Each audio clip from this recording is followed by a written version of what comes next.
তোর সাহস হয় কি করে? তুই আমার গায়ে ময়লা পানি মারছিস? আপু, আমি আপনাকে দেখতে পাইনি। আপনি হঠাৎ নিচে চলে আসছেন। তুই আমার গায়ে ইচ্ছে করে ফেলছিস, এর জন্য তোকে শাস্তি পেতে হবে। আমি তো বলছি আপনার গায়ে ইচ্ছে করে পানি মারি নাই। ঠিক আছে, আপনি যে শাস্তি দিবেন আমি মাথা পেতে নিব। তারপরেও আমার মরা বাবা মাকে গালি দিয়েন না। তুই এখনই আমার জামা পরিষ্কার করে দিবি এবং আগে 50 বার কান ধরে উঠবি আর বসবি। ঠিক আছে আপু, আপনি যা বলবেন আমি তাই করছি। কি আর করার, আপুর কথা মতো কান ধরে উঠতে বসতে লাগলাম। আপু রুমে গিয়ে জামা চেঞ্জ করে ময়লা জামা আমার সামনে দিয়ে রুমে চলে গেল। কান ধরা শেষ করে আপুর জামাগুলো নিয়ে ওয়াশরুমে চলে গেলাম। জামা পরিষ্কার করে ছাদের উপরে দিয়ে নিজের রুমে আসলাম। ওয়াশরুমে ঢুকে ফ্রেশ হয়ে কলেজে যাওয়ার জন্য রেডি হতে লাগলাম। রেডি হতে হতে আপনাদেরকে পরিচয়টা দিয়ে দিই। আমি রাসেল। দুনিয়ায় আপন বলতে কেউ নেই।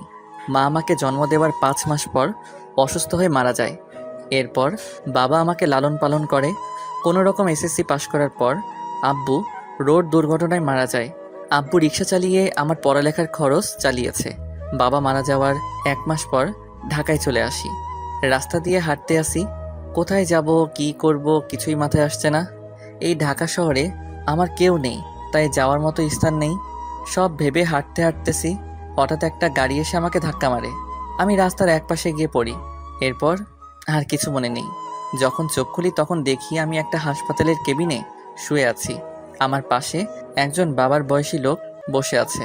আমাকে চোখ খুলতে দেখে উনি বলল, যাক, অবশেষে তোমার জ্ঞান ফিরেছে। আজ একদিন পর তোমার জ্ঞান ফিরে এসেছে। আমার কি হয়েছে? আমি হাসপাতালে কেন? ওই দিন রাতে তুমি রাস্তা দিয়ে হাঁটতে হাঁটতে মাঝখানে চলে আসো। আমার ড্রাইভার কন্ট্রোল করতে না পেরে তোমাকে ধাক্কা মারে। তারপর আমি আর ড্রাইভার তোমাকে ধরে হাসপাতালে নিয়ে আসি। ও, আপনাকে অনেক ধন্যবাদ আমার জীবন বাঁচানোর জন্য। আচ্ছা, আমাকে বলো তো, তুমি রাস্তার মাঝখানে চলে আসলে কেন? আসলে দুনিয়ায় আপন বলতে আমার কেউ নেই। আম্মু জন্ম দেওয়ার 5 মাস পর অসুস্থ হয়ে মারা যায়। এরপর বাবা ছিল। 1 মাস আগে বাবা সড়ক দুর্ঘটনায় মারা যায়। এরপর ঢাকায় চলে আসি কাজের খোঁজে। এই ঢাকা শহরে আমার কেউ নেই, তাই কোথায় যাব কি করব এসব কিছু ভাবতে ভাবতে হাঁটতেছিলাম। তারপর কি হলো আপনি তো জানেন। কে বলেছে তোমার আপন কেউ নেই? আজ থেকে আমি তোমার সব। তুমি এখন থেকে আমার বাসায় থাকবে। আপনার পরিবারের মানুষ কি বলবে? আর আপনাকে তো আমি চিনি না। আমার পরিবারে আমি, স্ত্রী এবং একটা মেয়ে আছে। আর আমি হচ্ছি বাংলাদেশের টপ বিজনেসম্যান। তাদের মধ্যে একজন নাদিয়া গ্রুপ অফ কোম্পানির মালিক রহমান সিকদার। নাদিয়া হচ্ছে আমার মেয়ের নাম। আমি আপনার বাসায় যেতে পারি, কিন্তু আমাকে কোনো কাজ দিতে হবে। তুমি আমাকে আপনি করে বলছো কেন? এখন থেকে আঙ্কেল বলে রাখবে। আর তোমাকে এখন কোনো কাজ করতে হবে না। তুমি কতটুকু পর্যন্ত পড়াশোনা করেছো? জি, আমি এবার এসএসসি পাশ করেছি। ঠিক আছে, তাহলে তুমি আগে পড়ালেখা শেষ করো, তারপর আমার অফিসে চাকরি করবে। আপনি অনেক ভালো মনের মানুষ আঙ্কেল। দুনিয়া আপনার মতো মানুষ থাকলে মেধাবী ছেলেগুলো রাস্তায় থাকতে হতো না। আচ্ছা ঠিক আছে, তুমি এখন রেস্ট নাও। আমি ড্রাইভারকে ফোন দিয়ে বলছি, সে খাবার নিয়ে আসছে। খাবার খেয়ে ওষুধগুলো খেয়ে নেবে। আমি ডাক্তারের কাছে যাচ্ছি। এই কথা বলে আঙ্কেল কেবিন থেকে বেরিয়ে গেল। আজ 2 দিন পর আমাকে আঙ্কেলের বাসায় নিয়ে আসছে। আমাকে আন্টির সাথে পরিচয় করিয়ে দিল। আন্টির কথা শুনে বুঝতে পারলাম উনি আঙ্কেলের মতো অনেক ভালো মানুষ। বিকালে ওনার মেয়ে কলেজ থেকে আসার পর আমাকে তার সাথে পরিচয় করিয়ে দিছে। নাদিয়া আপুর কথা শুনে বুঝতে পারলাম উনিও অনেক ভালো মানুষ। আমাকে কত সহজে আপন করে নিছে। সুন্দরভাবে চলছিল আমার জীবন। আমাকে নাদিয়া আপুর কলেজে ভর্তি করিয়ে দিছে। নাদিয়া আপু প্রতিদিন ওনার সাথে করে কলেজে নিয়ে যায়, আবার নিয়ে আসে। নাদিয়া আপু এবার ইন্টার ফাইনাল ইয়ারে পড়ে, আর আমি প্রথম ইয়ারে। বয়সে আমার চেয়ে 2 বছরের বড় হবে। এভাবে দেখতে দেখতে একটা বছর কেটে গেল, কিন্তু হঠাৎ নাদিয়া আপুর ব্যবহার অন্যরকম হয়ে গেছে। আজ 1 মাস থেকে। আগে তো ভালো ছিল, কিন্তু হঠাৎ এত পরিবর্তন কেন? গতকাল রাতে অনেক বৃষ্টি হয়েছে, তাই ছাদে পাতা পড়ে পানি জমে গেছে। 1 বালতির মতো পানি হবে। আমি পানিগুলো কুড়ে নিচে ফেলে দিলাম। হঠাৎ নিচের দিকে তাকিয়ে দেখি নাদিয়া আপু চোখ মুখ লাল করে দাঁড়িয়ে আছে। এরপর দ্রুত নিচে নেমে আসলাম। তারপর কি হলো আপনারা তো জানেন। আপনাদের সাথে কথা বলতে বলতে রেডি হয়ে নিচে চলে আসলাম। নিচে এসে দেখি আপু নাই, তাই আমি খালাকে জিজ্ঞেস করলাম, খালা, নাদিয়া আপু কোথায়? উনি কি নাস্তা করবে না? নাদিয়া ম্যাম তো নাস্তা করে গাড়ি নিয়ে কলেজে চলে গেছে। ও আচ্ছা, ঠিক আছে, তাহলে তুমি আমাকে নাস্তা দাও। আজকে আমার পাঠক পাঠিকা ভাই বোনদের সাথে কথা বলতে বলতে দেরি হয়ে গেছে। পাঠক পাঠিকা এরা আবার কারা? আরে খালা, যারা আমার গল্প নিয়মিত পড়ে তাদের বলছি।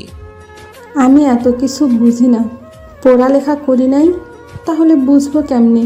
তুমি বরং নাস্তা করে তাড়াতাড়ি কলেজে যাও। আমি আর কোনো কথা না বলে নাস্তা করে ব্যাগটা নিয়ে বাসার বাহিরে চলে আসলাম। তারপর একটা রিক্সা নিয়ে কলেজে যেতে লাগলাম। এবার আপনারা হয়তো বলবেন, আপনার আঙ্কেল আন্টি কোথায়? আসলে আঙ্কেল আন্টি গ্রামে আঙ্কেলের বাসায় গেছে। আজকে প্রায় 15 দিন হয়েছে। কবে আসবে সেটা এখনো বলে নাই। এই 15 দিন নাদিয়া আপু আমাকে গাড়ি করে কলেজে নিয়ে যায়নি। 15 দিন আগে শুধু গাড়িতে করে কলেজে নিয়ে যেত, কিন্তু আসার সময় নিয়ে আসতো না। আমি সেটা আঙ্কেল আন্টিকে বলি নাই, তাহলে আপুকে বকাঝকা করবে। আপু আমার সাথে খারাপ ব্যবহার করছে ঠিকই, কিন্তু কখনো গায়ে হাত তোলে নাই। আজকে আমার দোষের কারণে থাপ্পড় মেরেছে। আমার দরকার ছিল নিচে তাকিয়ে পানিগুলো ফেলার, তাহলে আর আপুর গায়ে পড়তো না। কথা বলতে বলতে কলেজে চলে আসলাম। পকেটে হাত দিয়ে দেখি মানিব্যাগ আনতে ভুলে গেছি।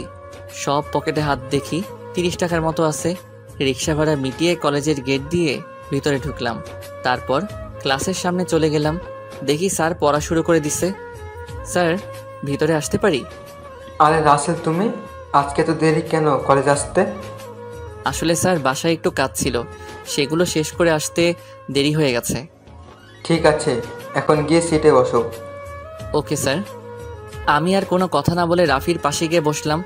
রাফি বলল, কি রে, তোর গাল লাল হয়ে আছে কেন? শালা, স্যার ধরতে পারি নাই। তুই শালা কিভাবে ধরলি? শোন, আমি তোর বেস্ট ফ্রেন্ড, তোর চেহারা দিকে তাকালে আমি সব বুঝতে পারি। এখন বল, লাল হয়ে আছে কেন? নাদিয়া আপু কি তোর গায়ে হাত তুলেছে? তোকে কলেজ ছুটি হওয়ার পর সব খুলে বলবো। রাফি আর কোনো কথা বলল না। আসলে আমরা দুজন বেস্ট ফ্রেন্ড। আমি আমার সব কিছু ওর সাথে শেয়ার করি, আর রাফি তার সব কিছু আমার সাথে শেয়ার করে। রাফির বাবা আঙ্কেলের মতো একজন বিজনেসম্যান। সবগুলো ক্লাস শেষ করে দুই বন্ধু বাহিরে আসলাম। এবার বল, নাদিয়া আজকে তোকে কেন মেরেছে? আসলে আমি আজকে সকালে, তারপর সব কিছু খুলে বললাম। এই জন্য বুঝি তোর গায়ে হাত তুলবে? হাত তো তুলেছে, আবার কান ধরে উঠবোস করিয়েছে, জামা কাপড় পরিষ্কার করিয়েছে। আচ্ছা, এসব কথা বাদ দেই, আমারই ভুল ছিল নিচে তাকিয়ে পানিগুলো ফেলার। হ্যাঁ ঠিক আছে, চল আজকে তোকে বাসায় নামিয়ে দিয়ে আসি। ঠিক আছে চলো।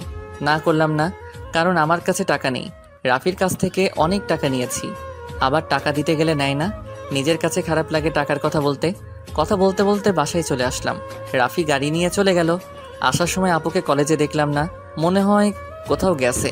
বাসার ভিতরে ঢুকে কলিং বেল চাপ দিলাম। খালা এসে দরজা খুলে দিল। আমি খালাকে বললাম, খালা, নাদিয়া আপু কি বাসায় আছে? তুমি যাওয়ার 30 মিনিট পর বাসায় চলে এসেছে, এখনো রুমে আছে। দেখে মনে হচ্ছে মন খারাপ।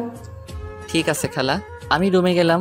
আমি ফ্রেশ হয়ে আসছি, তুমি টেবিলে খাবার দাও। ঠিক আছে, যাও। আমি রুমে এসে ব্যাগটা টেবিলের উপর রেখে ওয়াশরুমে চলে গেলাম। ফ্রেশ হয়ে একটা জামা গায়ে দিয়ে নিচে চলে আসলাম। দেখি নাদিয়া আপু আসে নাই, তাই আমি আপুর রুমের সামনে দাঁড়িয়ে বললাম, আপু দরজাটা খোলো। কেন, কি হয়েছে? খাবার খেতে আসো। সেই সকালে রুমে ঢুকে বসে আছো, কি হয়েছে তোমার? আমার কিছু হয়নি, তুই এখন যা, আমাকে একা থাকতে দে। আপু প্লিজ দরজাটা খোলো, তোমার সাথে আমার কিছু কথা আছে। নাদিয়া আপু আর কোনো কথা না বলে দরজা খুলে দিয়ে বিছানায় গিয়ে বসলো। আমাকে বলল, বল, কি কথা বলবি? আপু তুমি সকালের ওটা নিয়ে আমার উপর রেগে আছো। তোমার যদি শাস্তি দেওয়া কম হয় তাহলে তুমি আমাকে আরও শাস্তি দাও, আমি মাথা পেতে নিব। তারপরেও তুমি না খেয়ে থেকো না। নাদিয়া আপু আর কোনো কথা না বলে বিছানা থেকে উঠে এসে আমাকে জড়িয়ে ধরল। তখন আপু বলল, তুই আমাকে ক্ষমা করে দে রাসেল, আমি তোর উপর রাগ করে নেই। আমি একটা ছেলেকে ভালোবাসি, কিন্তু ছেলেটা অন্য একটা মেয়েকে ভালোবাসে, তাই ওর উপরে রাগ করে তোর সাথে খারাপ ব্যবহার করছি। তুই আমাকে মাফ করে দে। আজকে তোর গায়ে হাত তুলে নিজের কাছে অনেক খারাপ লাগছে, তাই ক্লাস না করে বাসায় চলে আসি। নাদিয়া আপু কান্না করে কথাগুলো বলল। আপু আমি কিছু মনে করি নাই, আমি জানি তোমার হয়তো কিছু হয়েছে, তাই তুমি আমার সাথে এরকম করছো। তুমি একটা বার ওই ছেলেটাকে দেখিয়ে দিও, আমি ওকে আবার তোমার কাছে নিয়ে আসবো। না রে, ও আর আমাকে ভালোবাসে না। ও আমার সাথে প্রেমের অভিনয় করছে, আমি সেটা বুঝতে পারিনি। মন খারাপ করো না, দেখবে আস্তে আস্তে সব ঠিক হয়ে যাবে। তুমি ফ্রেশ হয়ে আসো, দুজনে একসাথে খাবার খাবো। ঠিক আছে, তুই বস, আমি ফ্রেশ হয়ে আসছি। নাদিয়া আপু ফ্রেশ হতে চলে গেল। আমি বিছানায় বসে আপুর মোবাইলটা টিপতে লাগলাম। গ্যালারিতে ঢুকে দেখি একটা ছেলের অনেকগুলো ছবি। তার মানে এই ছেলের সাথে প্রেম করত। ছেলেটা দেখতে অনেক সুন্দর। আমি ওই ছেলের কাছে কিছুই না। অবাক করার বিষয় হলো ওই ছেলের সাথে আপুর একটা ছবিও দেখলাম না। আমি মোবাইলটা বিছানায় রেখে দিলাম। কিছুক্ষণ পর আপু ওয়াশরুম থেকে বেরিয়ে আসলো। আমি তার দিকে তাকিয়ে মাথা নিচু করে ফেললাম। আপু মনে হয় বিষয়টা বুঝতে পেরেছে, তাই আপু বলল, আসলে আমার মনে ছিল না তুই যে আমার রুমে। আমি ওয়াশরুমে ঢুকে জামা কাপড় গায়ে দিচ্ছি। ওয়াশরুমে যেতে হবে না, আমি নিচে যাচ্ছি, তুমি জামা কাপড় গায়ে দিয়ে আসো। এই কথা বলে আমি আপুর রুম থেকে বেরিয়ে নিচে চলে আসলাম। কিছুক্ষণ পর আপু জামা গায়ে দিয়ে নিচে চলে আসলো। একটা কথা আপনাদেরকে বলে দেই, আমি নাদিয়াকে নিজের বড় আপুর মতো জানি। দুজনে একসাথে খাবার খেতে লাগলাম। খাবার খেয়ে যে যার রুমে চলে আসলাম। বিছানায় শুয়ে মোবাইলটা হাতে নিয়ে রাফিকে ফোন দিয়ে সবকিছু খুলে বললাম। তারপর আরও কিছুক্ষণ কথা বলে ঘুমিয়ে গেলাম। সকালে হঠাৎ কে যেন আমার গায়ে পানি মেরে ভিজিয়ে দিল। আমি এক লাফে উঠে গেলাম। সামনে তাকিয়ে দেখি নাদিয়া আপু হাতে বালতি নিয়ে দাঁড়িয়ে দাঁড়িয়ে হাসতে আছে। তার মানে এটা আপুর কাজ। তখন আমি আপুকে বললাম, আপু তুমি এটা কি করলে? আমার গায়ে পানি দিলে কেন? তোকে সেই সকাল থেকে ডাকছি, তোর ওঠার খবর নেই, তাই বাধ্য হয়ে তোর গায়ে পানি মারছি। তাই বলে তুমি পানি মারবে? দেখো পুরো শরীর ভিজে গেছে। ভালো হয়েছে, এখন কথা না বলে গোসল করে রেডি হয়ে নিচে আয়। ঠিক আছে, কিন্তু আজকে হঠাৎ আমাকে ডাকতে আসলে কেন? হঠাৎ কোথায়, 1 মাস তোকে ডাকি নাই। এর আগে তো প্রতিদিন সকালে তোকে ডেকে তুলছি। আর কি কারণে তোকে 1 মাস ডাকি নাই সেটা তুই খুব ভালো করে জানিস। ঠিক আছে তুমি যাও, আমি ফ্রেশ হয়ে আসছি। তাড়াতাড়ি আয়। বলে নাদিয়া আপু রুম থেকে বেরিয়ে গেল। আমি দাঁড়িয়ে না থেকে ওয়াশরুমে ঢুকে গোসল করে রেডি হয়ে কলেজের ব্যাগটা কাঁধে নিয়ে নিচে চলে আসলাম। কিছুক্ষণ পর আপু আসলো। দুজনে একসাথে নাস্তা করে গাড়ি নিয়ে কথা বলতে বলতে কলেজে চলে আসলাম। আপু গাড়ি পার্কিং করে বলল, তোর ক্লাস শেষ হলে আমার জন্য অপেক্ষা করবি, দুজনে একসাথে বাসায় যাব। ওকে ঠিক আছে। আপু আর কোনো কথা না বলে তার ক্লাসে চলে গেল। হঠাৎ পিছন থেকে রাফি বলল, কি রে, কেমন আছিস? এই তো ভালো আছি, তুই কেমন আছিস? আমিও ভালো আছি। আজকে তাহলে আপু তোকে কলেজে নিয়ে আসলো? আপু এখন আগের মতো হয়ে গেছে। এতদিন একটা ছেলের কারণে আমার সাথে খারাপ ব্যবহার করছে। ওই শালাকে যদি সামনে পাইতাম তাহলে অবস্থা খারাপ করে দিতাম। ওসব কথা বাদ দেই, এখন ক্লাসে চল। ঠিক আছে চল। আমি আর রাফি ক্লাসে চলে আসলাম। কিছুক্ষণ পর স্যার ক্লাসে আসলো। সবগুলো ক্লাস শেষ করে আমি আর রাফি বাইরে চলে আসলাম। রাফি, তাহলে তুই বাসায় যা, আমি আপুর জন্য অপেক্ষা করছি। দুজনে একসাথে বাসায় যাব। ওকে ঠিক আছে। রাফি আমার থেকে বিদায় নিয়ে চলে গেল। আমি আপুর জন্য অপেক্ষা করতে লাগলাম। কিছুক্ষণ পর দেখি আপু তার বান্ধবীদের সাথে ক্লাস থেকে বেরিয়ে আসতেছে। আমাকে দেখে তার বান্ধবীদের বিদায় আমার সামনে আসলো। কি রে, কোন সময় তোর ক্লাস শেষ হয়েছে? এই তো 30 মিনিট আগে। ও, আমার একটা এক্সট্রা ক্লাস ছিল তাই আসতে দেরি হয়ে গেছে। কোনো সমস্যা নেই, তুমি গাড়ি নিয়ে আসো। তুই দাঁড়া, আমি গাড়ি নিয়ে আসছি। আপু গাড়ি নিয়ে আমার সামনে আসলো। তারপর আপুর সাথে সামনের সিটে বসলাম। দুজনে কথা বলতে বলতে বাসায় চলে আসলাম। আপু তার রুমে চলে গেল, আমি আমার রুমে চলে আসলাম। ফ্রেশ হয়ে নিচে এসে আপু আর আমি একসাথে খাবার খেয়ে রুমে চলে আসলাম। দেখতে দেখতে 1 মাস চলে গেল। এখন আপুর সাথে আগের থেকে অনেক ফ্রি হয়ে গেছি। এখন আপু আমার সব সময় খেয়াল রাখে। কলেজে কোনো মেয়ের সাথে কথা বলতে দেয় না, আমাকে শাসনের উপর রাখে। আপুর এসব আমার অনেক ভালো লাগে। আমি আপুকে কিছু বলি না। এখন ওই ছেলের কথা আপু একদম মাথা থেকে ঝেড়ে ফেলে দিছে। আমার সাথে সব সময় দুষ্টুমি করে। বড় বোন হিসেবে ছোট ভাইয়ের সাথে করতেই পারে। আমি আপুকে সবসময় নিজের বড় বোনের চোখে দেখি। আঙ্কেল আন্টি তারা বাসায় চলে এসেছে। আঙ্কেল এখন আগের মতো অফিস দেখাশোনা করে। আমাদের কলেজ আজকে 1 মাসের জন্য ছুটি দিয়েছে, কারণ কলেজে নতুন করে রং লাগাবে, তাই 1 মাস কলেজ বন্ধ থাকবে। রাতে সবাই একসাথে খাবার খাচ্ছি, তখন আঙ্কেল বলল, শুনছি তোদের কলেজ নাকি 1 মাসের জন্য বন্ধ থাকবে। আব্বু কলেজে কিছু কাজ করবে তাই বন্ধ দিয়েছে। তাহলে তুই আর রাসেল তোর নানার বাড়ি থেকে কিছুদিন ঘুরে আয়। সবসময় তোরা দুজন বাসায় থাকিস, কোথাও যাস না। আমি না হয় যাব, কিন্তু রাসেল কি আমার সাথে যাবে? রাসেল যাবে না কেন? আসলে আন্টি, আমার বাসা থেকে বাইরে কোথাও ঘুরতে যেতে ভালো লাগে না। এটা তো আর অন্য কোথাও যেতে বলছি না, আমার বাপের বাড়ি যেতে বলছি। রাসেল আমার সাথে না গেলে আমিও কোথাও যাব না। ঠিক আছে আপু, আমি তোমার সাথে যাব। এবার খুশি? অনেক খুশি। তাহলে কালকে সকালে তোরা দুজনে রওনা দে। এখন রুমে গিয়ে জামা কাপড় গুছিয়ে রাখিস। আর তোরা কি গাড়ি নিয়ে যাবি? না আব্বু, আমরা বাসে করে যাব। ঠিক আছে, তোরা যেটা ভালো বুঝিস। কেউ আর কোনো কথা না বলে খাবার খেতে লাগলো। আমি খাবার খেয়ে রুমে চলে আসলাম। রুমে এসে জামা কাপড় গুছিয়ে রাখলাম। তারপর বিছানায় শুয়ে মোবাইল টিপতে টিপতে ঘুমিয়ে পড়লাম। পরের দিন সকালে আপু এসে আমাকে ডেকে তুললো। আমাকে রেডি হতে বলে তার রুমে চলে গেল। আমি ওয়াশরুমে ঢুকে ফ্রেশ হয়ে রেডি হয়ে জামা কাপড়ের ব্যাগটা নিয়ে নিচে চলে আসলাম। নাস্তার টেবিলে দেখি আঙ্কেল আন্টি বসে আছে। আমি একটা চেয়ার টেনে বসলাম। হঠাৎ সিঁড়ির উপরে চোখ পড়তেই আমি চমকে উঠলাম। আজকে আপুকে অনেক সুন্দর লাগছে। নীল রঙের একটা জামা গায়ে দিছে। আপুকে নীল রঙের জামায় অনেক সুন্দর লাগছে। আপু আমার সামনে এসে বলল, কিরে, তুই এভাবে হ্যাবলার মতো আমার দিকে তাকিয়ে আছিস কেন? এই আপু, আমাকে হ্যাবলা বলবে না। আমি কিন্তু তোমার থেকে অনেক সুন্দর আছি। আর আজকে তোমাকে নীল রঙের জামায় অনেক সুন্দর লাগছে। বাবা, যেই না চেহারা আবার বলে আমার থেকে ওর চেহারা সুন্দর। যা, একটু তোমার রূপের প্রশংসা করলাম, এখন থেকে আর করবই না। তোমাকে পুরো পেতনির মতো লাগছে। কি বললি আমাকে পেতনির মতো লাগছে? প্রথমে প্রশংসা করলাম, কোনো দাম পেলাম না, তাই তোমাকে পেতনি বললাম। আজকে তোকে আমি মেরেই ফেলবো। তোরা কি শয়তানি করবি নাকি নাস্তা করে বেরিয়ে পড়বি? আব্বু তুমি দেখো না, রাসেল আমাকে পেতনি বলছে। ও তো ছোট, তাই তোর সাথে দুষ্টুমি করছে। এখন কথা না বলে নাস্তা করে বেরিয়ে পড়। নাদিয়া আপু আমার দিকে তাকিয়ে একটা ভেঙচি মেরে একটা চেয়ার টেনে বসে পড়ল। সবাই নাস্তা করতে লাগলাম। নাস্তা খাওয়া শেষ করে আঙ্কেল আন্টির কাছে বলে বাসা থেকে বেরিয়ে আসলাম। তারপর গাড়িতে করে বাস কাউন্টারে চলে আসলাম। ড্রাইভার আমাদের বাস কাউন্টারে নামিয়ে দিয়ে চলে গেল। আসার সময় আঙ্কেল আমার পকেটে কিছু টাকা ঢুকিয়ে দিল। তাই বাস কাউন্টারে গিয়ে টিকিটের জন্য টাকা বের করতে গিয়ে দেখি 15-20 হাজারের মতো হবে। আমি 2টা টিকিট নিলাম। তারপর টিকিট নিয়ে দুজনে বাসে উঠলাম। দুজনের একসাথে সিট। বাস 20 মিনিট পর ছেড়ে দিল। এই দেখছেন আমি কেমন মানুষ। নাদিয়া আপুর নানার বাড়ির কথা বলতে ভুলে গেছি। আপুর নানার বাড়ি যশোরে। আমি কখনো যাইনি, কিন্তু আপুকে একবার যেতে দেখেছি, তাই আপু সব চিনে। শোন, নানার বাড়িতে গিয়ে কোনো মেয়ের সাথে কথা বলতে পারবি না, আর রিয়ার থেকে দূরে দূরে থাকবি। আমি কি আর কখনো তোমার নানার বাড়ি গেছি? আমি তো কাউকে চিনি না। আর এই রিয়াটাকে? রিয়া হচ্ছে আমার মামাতো বোন, ও তোর সেম ক্লাসে পড়ে। ঠিক আছে, কিন্তু ও যদি আমার সাথে কথা বলতে আসে তখন কি করব? তুই বলবি না। আমি যদি না কথা বলি তাহলে বলবে আমি বোবা, আর না হয় বলবে আমি বেশি ভাব দেখাই। কথা বলবি, কিন্তু বেশি কথা বলতে পারবি না। ঠিক আছে। আমি মনে মনে বললাম, আগে তো রিয়া মেয়েটাকে একবার দেখি, পছন্দ হলে তার সাথে প্রেম করব।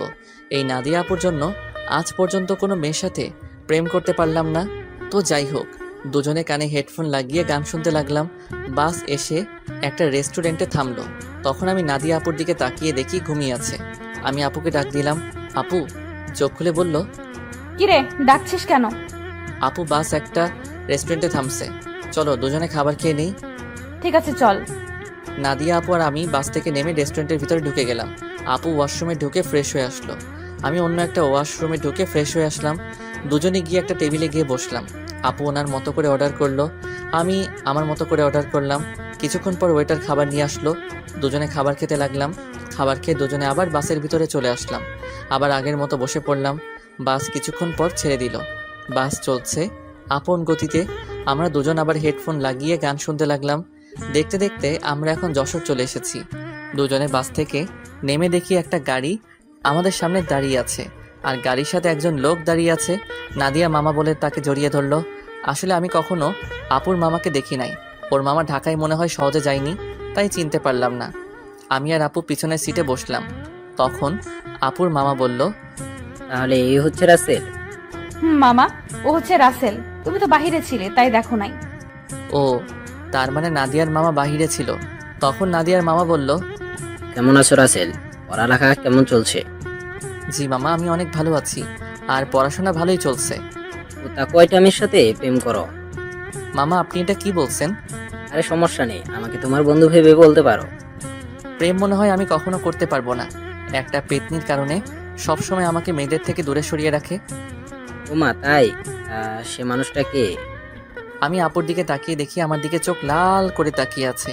ভয়ে আমার গলা শুকিয়ে গেল, তাই কথা ঘুরিয়ে বললাম, আসলে আমার কলেজের এক ছেলে বন্ধু। সে বলেছে আমাদের দুজনের মধ্যে কেউ কখনো প্রেম করব না, কোনো মেয়ের সাথে বন্ধুত্ব করব। এ কারণে আজ পর্যন্ত একটা প্রেম করতে পারলাম না। আমার কথা শুনে মামা হাসতে হাসতে শেষ। আপুর দিকে তাকিয়ে দেখি এবার মুচকি মুচকি হাসছে। যাক বাবা, এবার তাহলে বেঁচে গেছি, তা না হলে খাচ্ছনি আজকে আমার অবস্থা খারাপ করে ছাড়তো। কথা বলতে বলতে মামা একটা বাসার ভিতরে গাড়ি ঢুকিয়ে দিল। আমি আর আপু গাড়ি থেকে নামলাম। আপু দৌড়ে ভিতরে চলে গেল। আমি এক জায়গায় দাঁড়িয়ে আছি। মামা গাড়ি পার্কিং করে আমার সামনে এসে বলল, কি ব্যাপার রাসেল, তুমি এখানে দাঁড়িয়ে আছো কেন? ভিতরে যাও। আমি কেমন করে যাব? আমি তো কাউকে চিনি না। আপু তো আমাকে না নিয়ে দৌড় দিয়ে ভিতরে চলে গেল। ও এই ব্যাপার, ঠিক আছে, তুমি আমার সাথে আসো। এটা হচ্ছে আমাদের বাড়ি। আপনাদের বাড়িটা অনেক সুন্দর। এই বাড়িটা আব্বু বানিয়েছে 5 কোটি টাকা খরচ করে। বাহির থেকে যদি এত সুন্দর হয়, না জানি ভিতরে দেখতে কেমন। তুমি ভিতরে আসো, তারপর দেখো কেমন লাগে। দুজনে কথা বলতে বলতে ভিতরে গেলাম। ভিতরে ঢুকে আমি তো আরো অবাক হয়ে গেলাম। পুরো বাড়িটা রাজপ্রাসাদের মতো। বাইরে থেকে ভেতরে কেমন লাগছে? অনেক সুন্দর মামা। গ্রামের ভিতরে আমাদের বাড়িটা 1 নম্বরে আছে, এমন বাড়ি আর কোথাও নেই। হুম। ঠিক আছে, তুমি পরে গিয়ে হাতের ডান পাশের রুমে চলে যাও। যতদিন এই বাড়িতে থাকবে ততদিন ওই রুমেই থাকবে। ওকে ঠিক আছে মামা। এই বলে আমি সিঁড়ি বেয়ে উপরে উঠলাম। তারপর হাতের ডান পাশে রুমে ঢুকে গেলাম। ভিতরে ঢুকে দেখি রুমটা অনেক সুন্দর। আমি কাঁধের ব্যাগটা বিছানায় রেখে জামা কাপড় বের করে ওয়াশরুমে ঢুকে গেলাম। গোসল করে একটা জামা গায়ে দিয়ে রুম থেকে বেরিয়ে আসতেই কারোর সাথে ধাক্কা খেয়ে নিচে পড়ে গেলাম। নিচে তাকিয়ে দেখি আমি একটা মেয়ের গায়ের উপরে পড়ে আছি। মেয়েটা দেখতে খুবই সুন্দর, যে কোনো ছেলে দেখলে প্রেমে পড়ে যাবে। তো যাই হোক, আমি তাড়াতাড়ি মেয়েটার উপর থেকে উঠে গেলাম। হাত বাড়িয়ে মেয়েটাকে দাঁড় করালাম। তখন আমি বললাম, সরি, বিশ্বাস করুন আমি আপনাকে দেখতে পাইনি। সমস্যা নেই, কিন্তু আপনাকে তো ঠিক চিনতে পারলাম না। আপনি কে, আর আমাদের বাড়িতে কি করেন? আমি রাসেল, নাদিয়া আপুর সাথে এসেছি। আমি নাদিয়া আপুদের বাসায় থাকি। ও, তার মানে আপনি রাসেল। ফুপাফুপির কাছে আপনার কথা শুনেছি। আমি রিয়া, নাদিয়া আপুর মামাতো বোন। ও, তার মানে আপু আসার সময় আপনার কথা বলছে? নাদিয়া আপু আপনাকে আমার ব্যাপারে কি বলেছে? তেমন কিছু না, বলছে আপনি নাকি আমার সেম ইয়ারে পড়েন। বাকিটা বললাম না, শুনলে রিয়া কষ্ট পাবে, তাই ওই কথা বললাম না। তখন রিয়া বলল, ও, তার মানে আপনি আর আমি সেম ইয়ারে পড়ি। তাহলে আমরা আপনি করে কেন বলছি? আমরা তুই এবং নাম ধরে ডাকতে পারি তো। ঠিক আছে, এখন থেকে তুই করে বলবো। এখন চলো নিচে যাই। আসার পর তোর আম্মুর সাথে কথা বলি নাই এবং তোর দাদা দাদির সাথে দেখা করি নাই। ঠিক আছে, চল। আমি আর রিয়া দুজনে নিচে চলে আসলাম। আপুর দিকে তাকিয়ে দেখি আমার দিকে চোখ লাল করে তাকিয়ে আছে, মনে হয় আমাকে গিলে খাবে। আসসালামু আলাইকুম মামি, কেমন আছো তুমি? আমি ভালো আছি, তুমি কেমন আছো? আমাদের বাসায় তো কখনো আসোই না, তোমাকে অনেকবার বলেছি আসার জন্য। আমি ভালো আছি মামি। আসলে মামি, আমার বাসা থেকে কোথাও যেতে ভালো লাগে না। আপু আমাকে নিয়ে এসেছে। নাদিয়া যদি না বলতো তাহলে বুঝি আসতে। আসলে তেমন কিছু না মামি। আচ্ছা, এসব কথা বাদ দাও তো। এখন বলো, নানা নানি কোথায়? তাদের তো দেখছি না। আসলে আব্বু আম্মুকে নিয়ে তার ভাইয়ের বাসায় বেড়াতে গেছে। বুড়ো বয়সে ঘুরতে গেছে তারা? বুড়ো হলে বুঝি যেতে পারে না?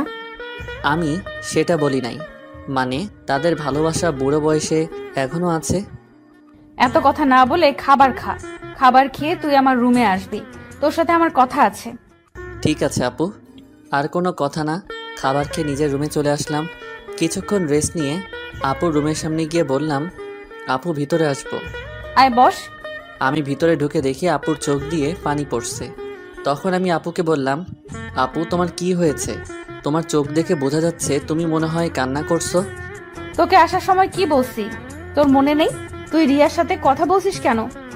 বারে, কথা বললে সমস্যা কোথায়? তোমাকে বলছি না আমি বেশি কথা বলবো না। ঠিক আছে, তুই এখন আমার রুম থেকে কোথাও যাবি না, আমার রুমে বসে থাকবি।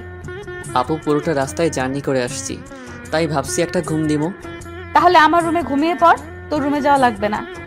যদি বাড়ির মানুষ অন্য কিছু ভাবে তখন কি হবে? এই বাসার সবাই জানে আমি তোর থেকে বড়, তাহলে অন্য কিছু ভাববে কেন? কথা না বলে ঘুমিয়ে পড়। আমি আর কোনো কথা না বলে আপুর বিছানায় ঘুমিয়ে পড়লাম। এবার আপনাদের কিছু কথা বলি।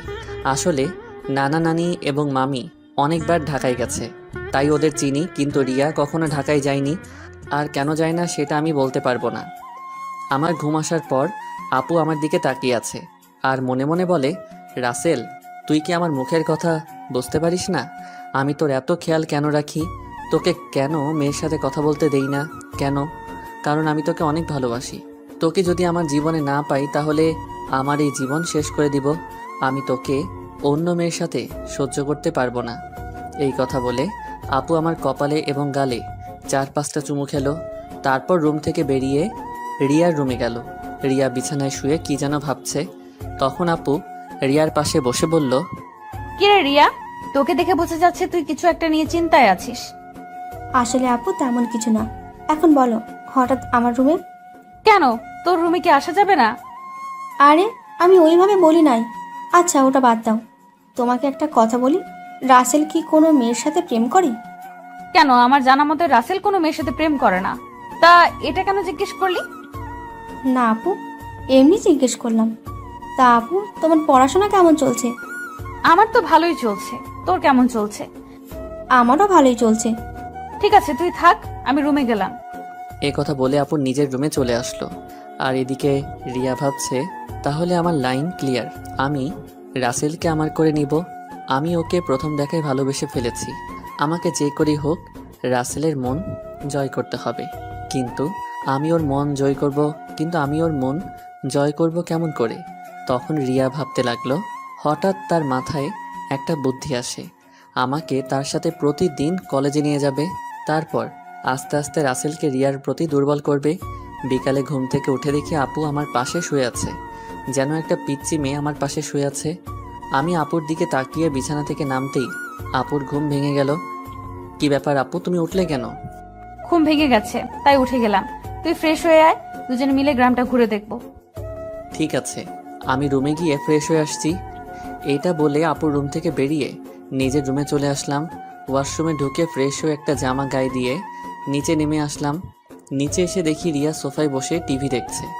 আমাকে দেখে সামনে এসে বলল, কি রে, তুই কি কোথাও যাবি? আপু আর আমি তোদের গ্রামটা ঘুরে দেখব।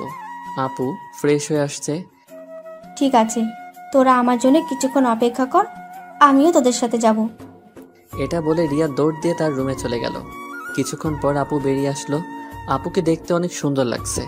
আপু আমার সামনে এসে বলল, রাসেল আমি রেডি, এবার চল। একটু দাঁড়াও। রিয়া বলেছে সেও আমাদের সাথে যাবে, আমাদের অপেক্ষা করতে বলছে। আপু রিয়ার কথা শুনে মুখটা বেজার করে ফেলল। আমি বুঝতে পারছি, কিন্তু আমি তো আর রিয়াকে মানা করতে পারবো না। কিছুক্ষণ পর রিয়াও বেরিয়ে আসলো। রিয়াকেও অনেক সুন্দর লাগছে, হালকা মেকআপ করছে, তাতেই অনেক সুন্দর লাগছে রিয়াকে। তারপর আমরা 3 জন বাসা থেকে বেরিয়ে গ্রামের ভিতরে দিয়ে হাঁটতে লাগলাম। গ্রামের দৃশ্য দেখতে অনেক সুন্দর, মন চায় সারাদিন সবুজ শ্যামল এই গ্রামটা ঘুরে দেখতে। কি সুন্দর বাতাস বয়ে যাচ্ছে, বাতাসে আপু এবং রিয়ার চুল উঠছে। তাদের দিকে তাকিয়ে দেখি ওরা দুজন আমার দিকে তাকিয়ে আছে। আমি তো কিছুই বুঝতে পারলাম না। ঘুরতে ঘুরতে রাত 8টা বেজে গেল। আসলে আমরা রিয়াদের বাজারে আসছি, এখানে ফুচকা আইসক্রিম খেয়েছি। আপু বেশি খাইনি, চেহারাটা কেমন করে যেন রেখেছে। মনে হয় রিয়াকে সাথে করে আনার জন্য মন খারাপ করে ফেলছে। তো যাই হোক, 3 জনে হাঁটতে হাঁটতে বাসায় চলে আসলাম। যে যার রুমে চলে আসলাম। আমি ওয়াশরুমে ঢুকে ফ্রেশ হয়ে নিচে চলে আসলাম। সবার সাথে খাবার খেতে লাগলাম। আপু খাবার খাচ্ছে না। হঠাৎ হাত ধুয়ে রুমে চলে গেল। আমি হালকা কয়েকটা খাবার খেয়ে আপুর রুমে চলে আসলাম। রুমে এসে দেখি আপু বিছানায় শুয়ে আছে। আমি আপুর সামনে গিয়ে বললাম, আপু, আমি রিয়াকে আমাদের সাথে যেতে বলি নাই, সে নিজে এসেছে আমাদের সাথে। আপু কোনো কথা বলছে না, আবার অন্যদিকে মুখ ঘুরিয়ে নিল। এবার আমি আপুকে আমার দিকে ঘুরিয়ে বললাম, আপু, তুমি কি আমার উপর রেগে আছো? প্লিজ, তুমি এভাবে মন খারাপ করে থাকলে আমার কাছে একটু ভালো লাগে না। হঠাৎ আপু আমার সাথে এমন কিছু করবে সেটা আমি কখনো ভাবতে পারিনি। আপু আমাকে জড়িয়ে ধরে ঠোঁটের সাথে ঠোঁট লাগিয়ে পাগলের মতো কিস করতে লাগলো। আমি ছাড়ার চেষ্টা করছি, কিন্তু আপু আমাকে শক্ত করে ধরে আছে। প্রায় 5 মিনিট পর ছেড়ে দিয়ে কান্না করতে করতে বলল, তুই আমার রুমে কেন এসেছিস? তুই কি কিছু বুঝিস না আমি কেন তোকে অন্য মেয়ের সাথে কথা বলতে দিই না? তোকে সব সময় চোখে চোখে রাখি, তোর এত কেয়ার করি, কারণ আমি তোকে ভালোবাসি। আমি তোকে অন্য মেয়ের সাথে কথা বলতে দেখলে সহ্য করতে পারি না। আমি তোকে অনেক ভালোবাসি রাসেল। আমি তো আপুর কথা শুনে অবাক হয়ে গেলাম। আপু এটা কি বলছে? তখন আমি আপুকে বললাম, আপু তোমার মাথা কি ঠিক আছে? তুমি এটা কি বলছো? আমি তোমাকে বড় বোনের মতো সম্মান করি। আমি মনে করছি তুমি আমাকে ছোট ভাই হিসেবে এত কেয়ার এবং খেয়াল রাখো। না, আমি তোকে ভালোবাসি বলে এত কেয়ার এবং খেয়াল রাখি। প্লিজ রাসেল, তুই আমাকে ফিরিয়ে দিস না। আপু এটা কখনো সম্ভব নয়। তুমি আমার 2 বছরের বড়।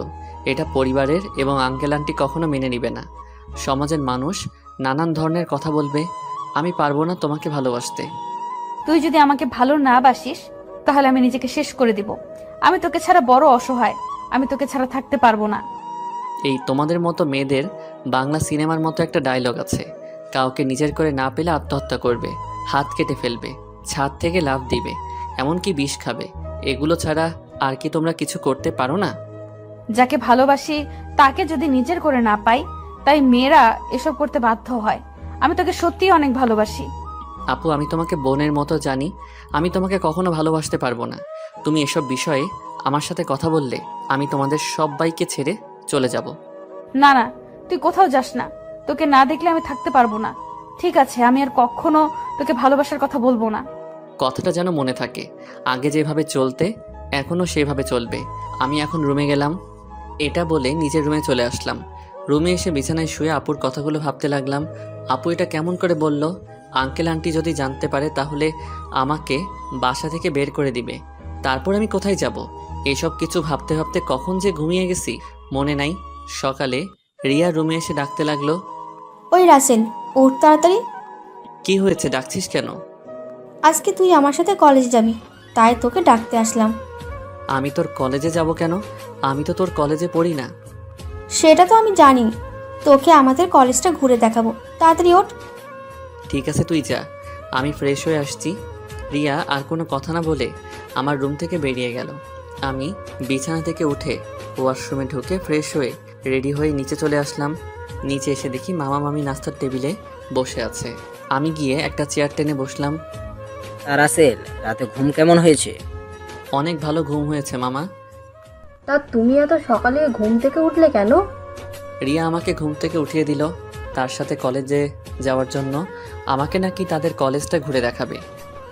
ও ঠিক আছে, তোমরা নাস্তা করো, আমি নাদিয়াকে ঘুম থেকে ডেকে তুলছি। আপু এখনো ঘুম থেকে উঠে নাই? এখনো তো উঠে নাই, গতকাল রাতে অল্প কয়েকটা খাবার খেয়েছে। মেয়েটার হঠাৎ কি হলো?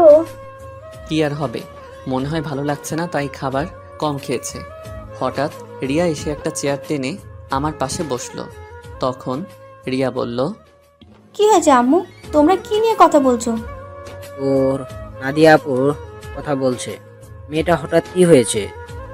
আপুর আবার কি হবে? কালকে তো আমাদের সাথে সুন্দরভাবে ঘোরাঘুরি করছে।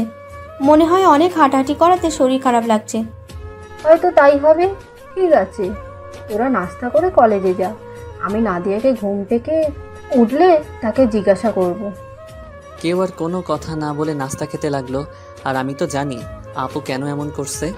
আপু যেটা চাচ্ছে সেটা কখনোই সম্ভব নয়। আমি কখনো আপুকে ওই রকম চোখে দেখি নাই। রিয়া আর আমি নাস্তা করে মামাকে বলে বাসা থেকে বেরিয়ে আসলাম।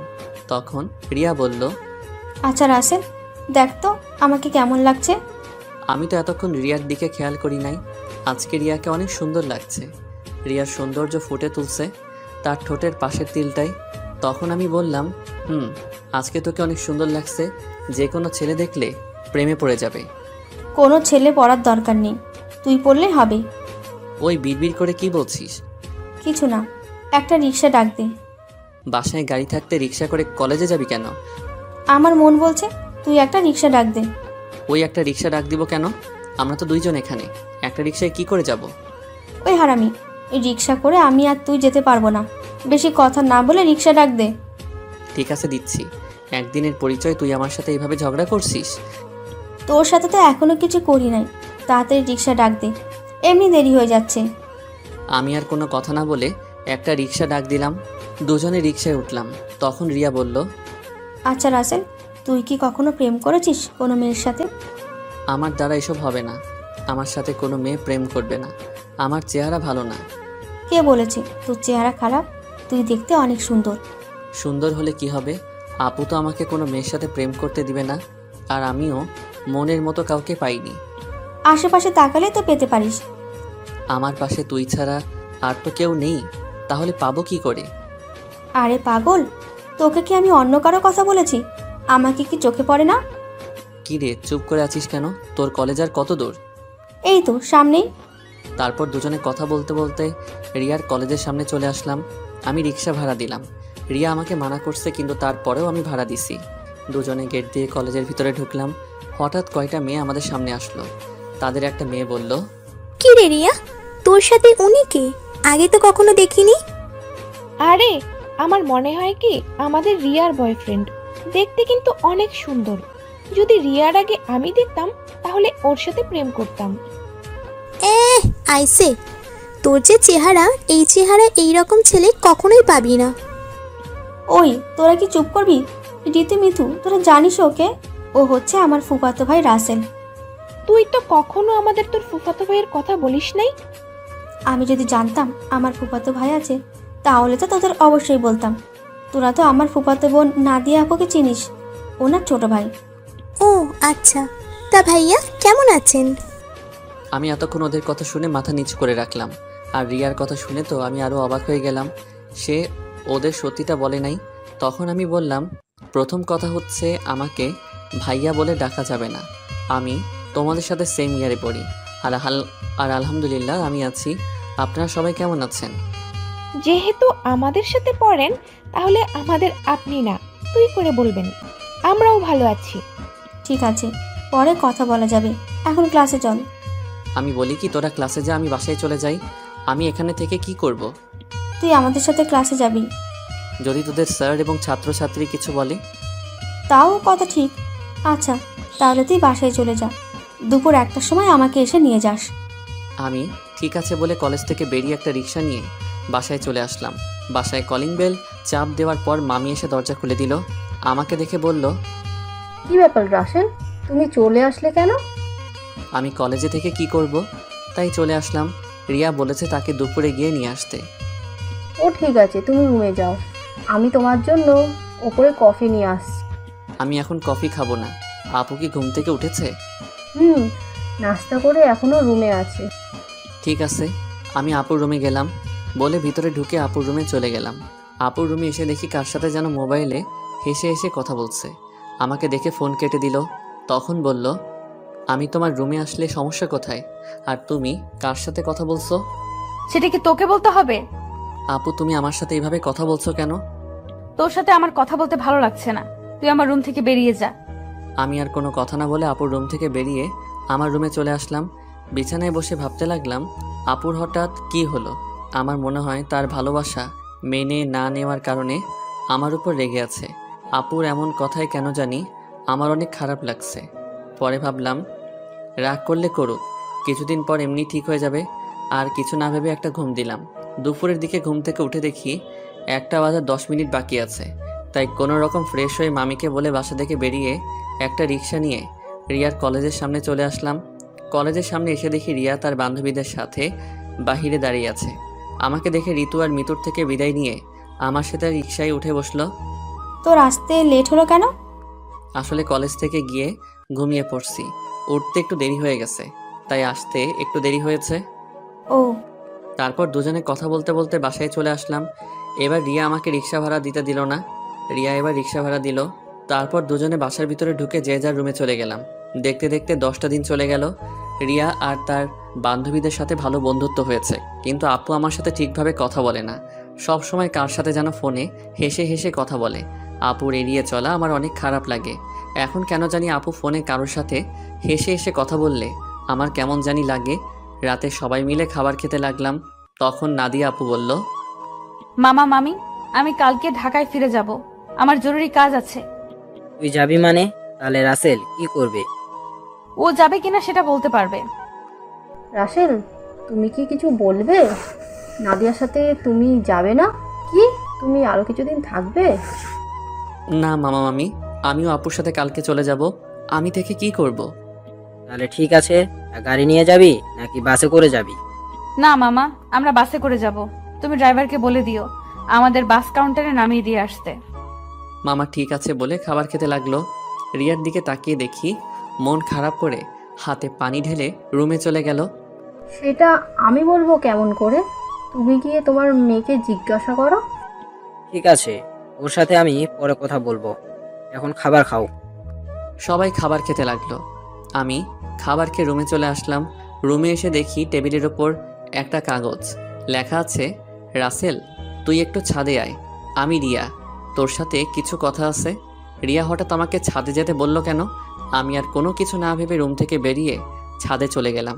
ছাদে গিয়ে দেখি রিয়া ছাদের একটা কোথায় অন্যদিকে তাকিয়ে আছে।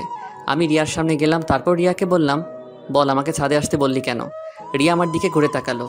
রিয়ার চোখ দেখি লাল হয়ে আছে, মনে হয় কান্না করছে। রিয়া বলল, রাসেল, আমি তোকে কিছু কথা বলতে চাই, প্লিজ তুই না করিস না। কি কথা আগে সেটা বল। তারপর রিয়া আমাকে যে কথা বলল, সে কথা কখনো আমি রিয়ার থেকে আশা করি নাই। রিয়া এ কথা কিভাবে বলতে পারলো? রাসেল, আমি তোকে প্রথম যেদিন আমাদের বাসায় দেখি, তোর সাথে ধাক্কা খাই, সেদিন থেকে আমি তোকে ভালোবেসে ফেলেছি।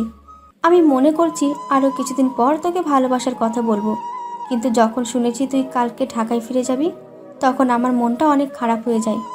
আমি আর থাকতে পারলাম না, তাই তোকে ছাদে ডেকে ভালোবাসার কথা বললাম। সত্যি রাসেল, আমি তোকে অনেক ভালোবাসি। এই কথা বলে রিয়া আমাকে জড়িয়ে ধরলো। আমি রিয়াকে বন্ধু ছাড়া অন্য কিছু ভাবি নাই, তাই ওর সাথে এত ফ্রি হয়েছি। কিন্তু রিয়া যে আমাকে ভালোবাসার কথা বলবে তা আমি কখনো ভাবিনি। আমি রিয়াকে আমার থেকে ছেড়ে বললাম, দেখ রিয়া, আমি তোকে বন্ধু ছাড়া অন্য কিছু কখনো ভাবিনি। আমি তোকে ভালোবাসতে পারবো না। তুই প্লিজ রাগ করিস না। তুই আমার থেকে অনেক ভালো ছেলে পাবি। আমাকে তুই ভুলে যা। রিয়া আমার কথা শুনে জোরে জোরে কান্না করে দিল। তারপর রিয়া বলল, তুই কেন আমাকে ভালোবাসতে পারবি না? আমি কি দেখতে খারাপ? কেন ভালোবাসতে পারবো না সেটা আমি বলতে পারবো না, আর তুই দেখতে অনেক সুন্দর। ঠিক আছে, জোর করে তো আর কারো ভালোবাসা পাওয়া যায় না, কিন্তু আমি তোকে কখনো ভুলতে পারবো না। তোকে আমি অনেক ভালোবেসে ফেলেছি। প্লিজ তুই পাগলামি করিস না, দেখবি তুই আমার থেকে ভালো ছেলে পাবি। ঠিক আছে, আমি রুমে গেলাম। এই কথা বলে রিয়া ছাদ থেকে নেমে গেল। এই কারণে মেয়েদের সাথে বন্ধুত্ব করি না। আমি আর কিছু না ভেবে ছাদ থেকে নেমে নিজের রুমে চলে গেলাম। বিছানায় শুয়ে পড়লাম। পরের দিন সবার থেকে বিদায় নিয়ে আমি আর আপু বেরিয়ে আসলাম। রিয়া আর আমার সামনে আসে নাই। ড্রাইভার আমাদের বাস কাউন্টারে নামিয়ে দিয়ে চলে গেল। আসার সময় আপু একটা কথাও বলে নাই আমার সাথে। আপুর এত পরিবর্তনে আমার অনেক খারাপ লাগছে। আপুর দুষ্টুমিগুলো, কেয়ার করা, সব কিছু মিস করছি। আগে ঢাকায় ফিরে যাই, তারপর আপুর সাথে কথা বলবো। টিকিট কেটে দুজনে বাসে উঠলাম। দুজনের সিট একসাথে পড়েছে। আপু জানালার পাশে গিয়ে বসলো। দেখতে দেখতে আমরা ঢাকায় এসে পৌঁছে গেলাম। ড্রাইভার আঙ্কেল আমাদের নেওয়ার জন্য গাড়ি নিয়ে অপেক্ষা করছে। আমি আসার সময় ড্রাইভার আঙ্কেলকে ফোন দিয়ে আসতে বলেছি। দুজনে বাস থেকে নেমে গাড়িতে গিয়ে বসলাম। আমি ড্রাইভার আঙ্কেলের সাথে সামনের সিটে বসলাম। আপু পিছনের সিটে গিয়ে বসলো। আপুর দিকে তাকিয়ে দেখি কার সাথে যেন মোবাইলে চ্যাটিং করছে। আমি আপুর থেকে চোখ সরিয়ে নিলাম। কিছুক্ষণ পর বাসায় চলে আসলাম। আপু গাড়ি থেকে নেমে ভিতরে চলে গেল। আমি জামা কাপড়ের ব্যাগ নিয়ে ভিতরে গেলাম। আন্টি বলল, কি ব্যাপার রাসেল, তোমরা তো তাড়াতাড়ি বাসায় আসলে যে? আরও কিছুদিন থাকতে। আন্টি আপুর নাকি কাজ আছে, তাই চলে আসলাম। আর 10 দিন তো থেকে আসলাম। ঠিক আছে, তুমি রুমে গিয়ে ফ্রেশ হয়ে আসো, আমি টেবিলে খাবার দিচ্ছি। ঠিক আছে আন্টি। এই বলে নিজের রুমে চলে আসলাম। রুমে এসে ওয়াশরুমে ফ্রেশ হয়ে নিচে চলে আসলাম। একটা চেয়ার টেনে বসলাম। আপুকে দেখলাম না টেবিলে। তখন আমি আন্টিকে বললাম, আন্টি আপু কোথায়? আপু খাবার খাবে না? ও তো খাবার খেয়ে রুমে চলে গেছে, তুমি খেয়ে নাও। ও, আমি আর কোনো কথা না বলে খাবার খেয়ে রুমে চলে আসলাম। দেখতে দেখতে আরও 10টা দিন চলে গেল।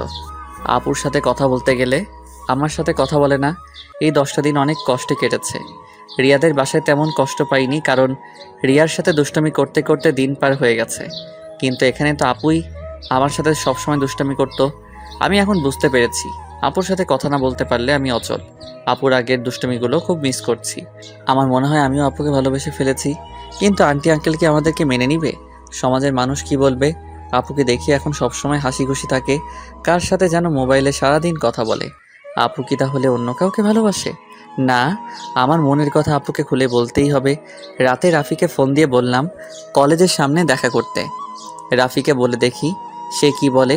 আমি একটা জামা গায়ে দিয়ে বাসা থেকে বেরিয়ে একটা রিক্সা নিয়ে কলেজের সামনে চলে গেলাম। কিছুক্ষণ পর দেখি রাফি বাইক নিয়ে আমার সামনে আসছে।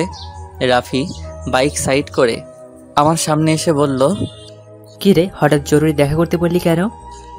আসলে তোর সাথে একটা কথা আমি শেয়ার করি নাই, এখন না করেও পারছি না। কি কথা বল। তাহলে শোন।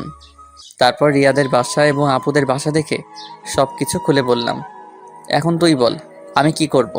আঙ্কেল আন্টি যদি জানতে পারে তাহলে তো আমাকে বাসা থেকে বের করে দিবে। তখন আমি কোথায় যাব? তোর এই বন্ধু থাকতে তোর কোনো সমস্যা নেই। তুই আপুকে তোর মনের কথা খুলে বল, পরেরটা পরে দেখা যাবে। আপু কি এখন আমাকে ভালোবাসবে? আমি তো তার মনে কষ্ট দিছি। হয়তো কিছুদিন তোর সাথে অভিমান করে থাকবে, তারপর এমনি অ্যাকসেপ্ট করে নেবে। আমার মনে হয় আপু অন্য কোনো ছেলেকে ভালোবাসে। সারাদিন দেখি কার সাথে যেন মোবাইলে হেসে হেসে কথা বলে। আগে তুই আপুকে মনের কথা খুলে বল, তারপর দেখ আপু কি বলে। যদি রাজি না হয় তারপরেও তুই আপুর পেছনে লেগে থাকবি। তোকে যদি সত্যি ভালোবেসে তাহলে দেখবি তোর সাথে বেশি দিন অভিমান করে থাকতে পারবে না। তুই আপুর সব অত্যাচার সহ্য করে নিবি। ঠিক আছে, আজকে আমি আপুকে মনের কথা খুলে বলবো। আমি আর থাকতে পারছি না। এই 10টা দিন আমি অনেক কষ্ট পেয়েছি। ওকে চল, তোকে বাসায় নামিয়ে দিই। ঠিক আছে চল। আমি রাফির বাইকে করে বাসায় চলে আসলাম। রাফি আমাকে নামিয়ে দিয়ে চলে গেল। বাসার ভিতরে ঢুকে দেখি একটা গাড়ি, কিন্তু গাড়িটা তো আঙ্কেলের না। তাহলে বাসায় কারা এসেছে? আমি দরজার সামনে দাঁড়িয়ে কলিং বেলে চাপ দিলাম। খালা এসে দরজা খুলে দিল। আমি ভিতরে ঢুকে দেখি আপু শাড়ি পরে মেহমানদের সামনে বসে আছে। আবার একটা ছেলে দেখি তাদের সাথে আছে। আঙ্কেল দেখি বাসায়। সবাইকে অনেক খুশি খুশি লাগছে।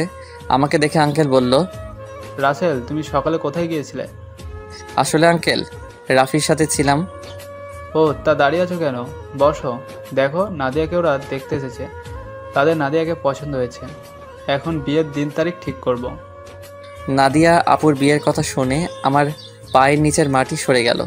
এখনই সবার সামনে বলতে ইচ্ছে করছে, নাদিয়া আপু তুমি বিয়েটা করো না। আমি তোমাকে ছাড়া থাকতে পারবো না। আমি তোমাকে অনেক ভালোবেসে ফেলেছি, কিন্তু সেটা আর বলতে পারছি না। তাদের দেখে বোঝা যাচ্ছে তারা এই বিয়েতে অনেক খুশি।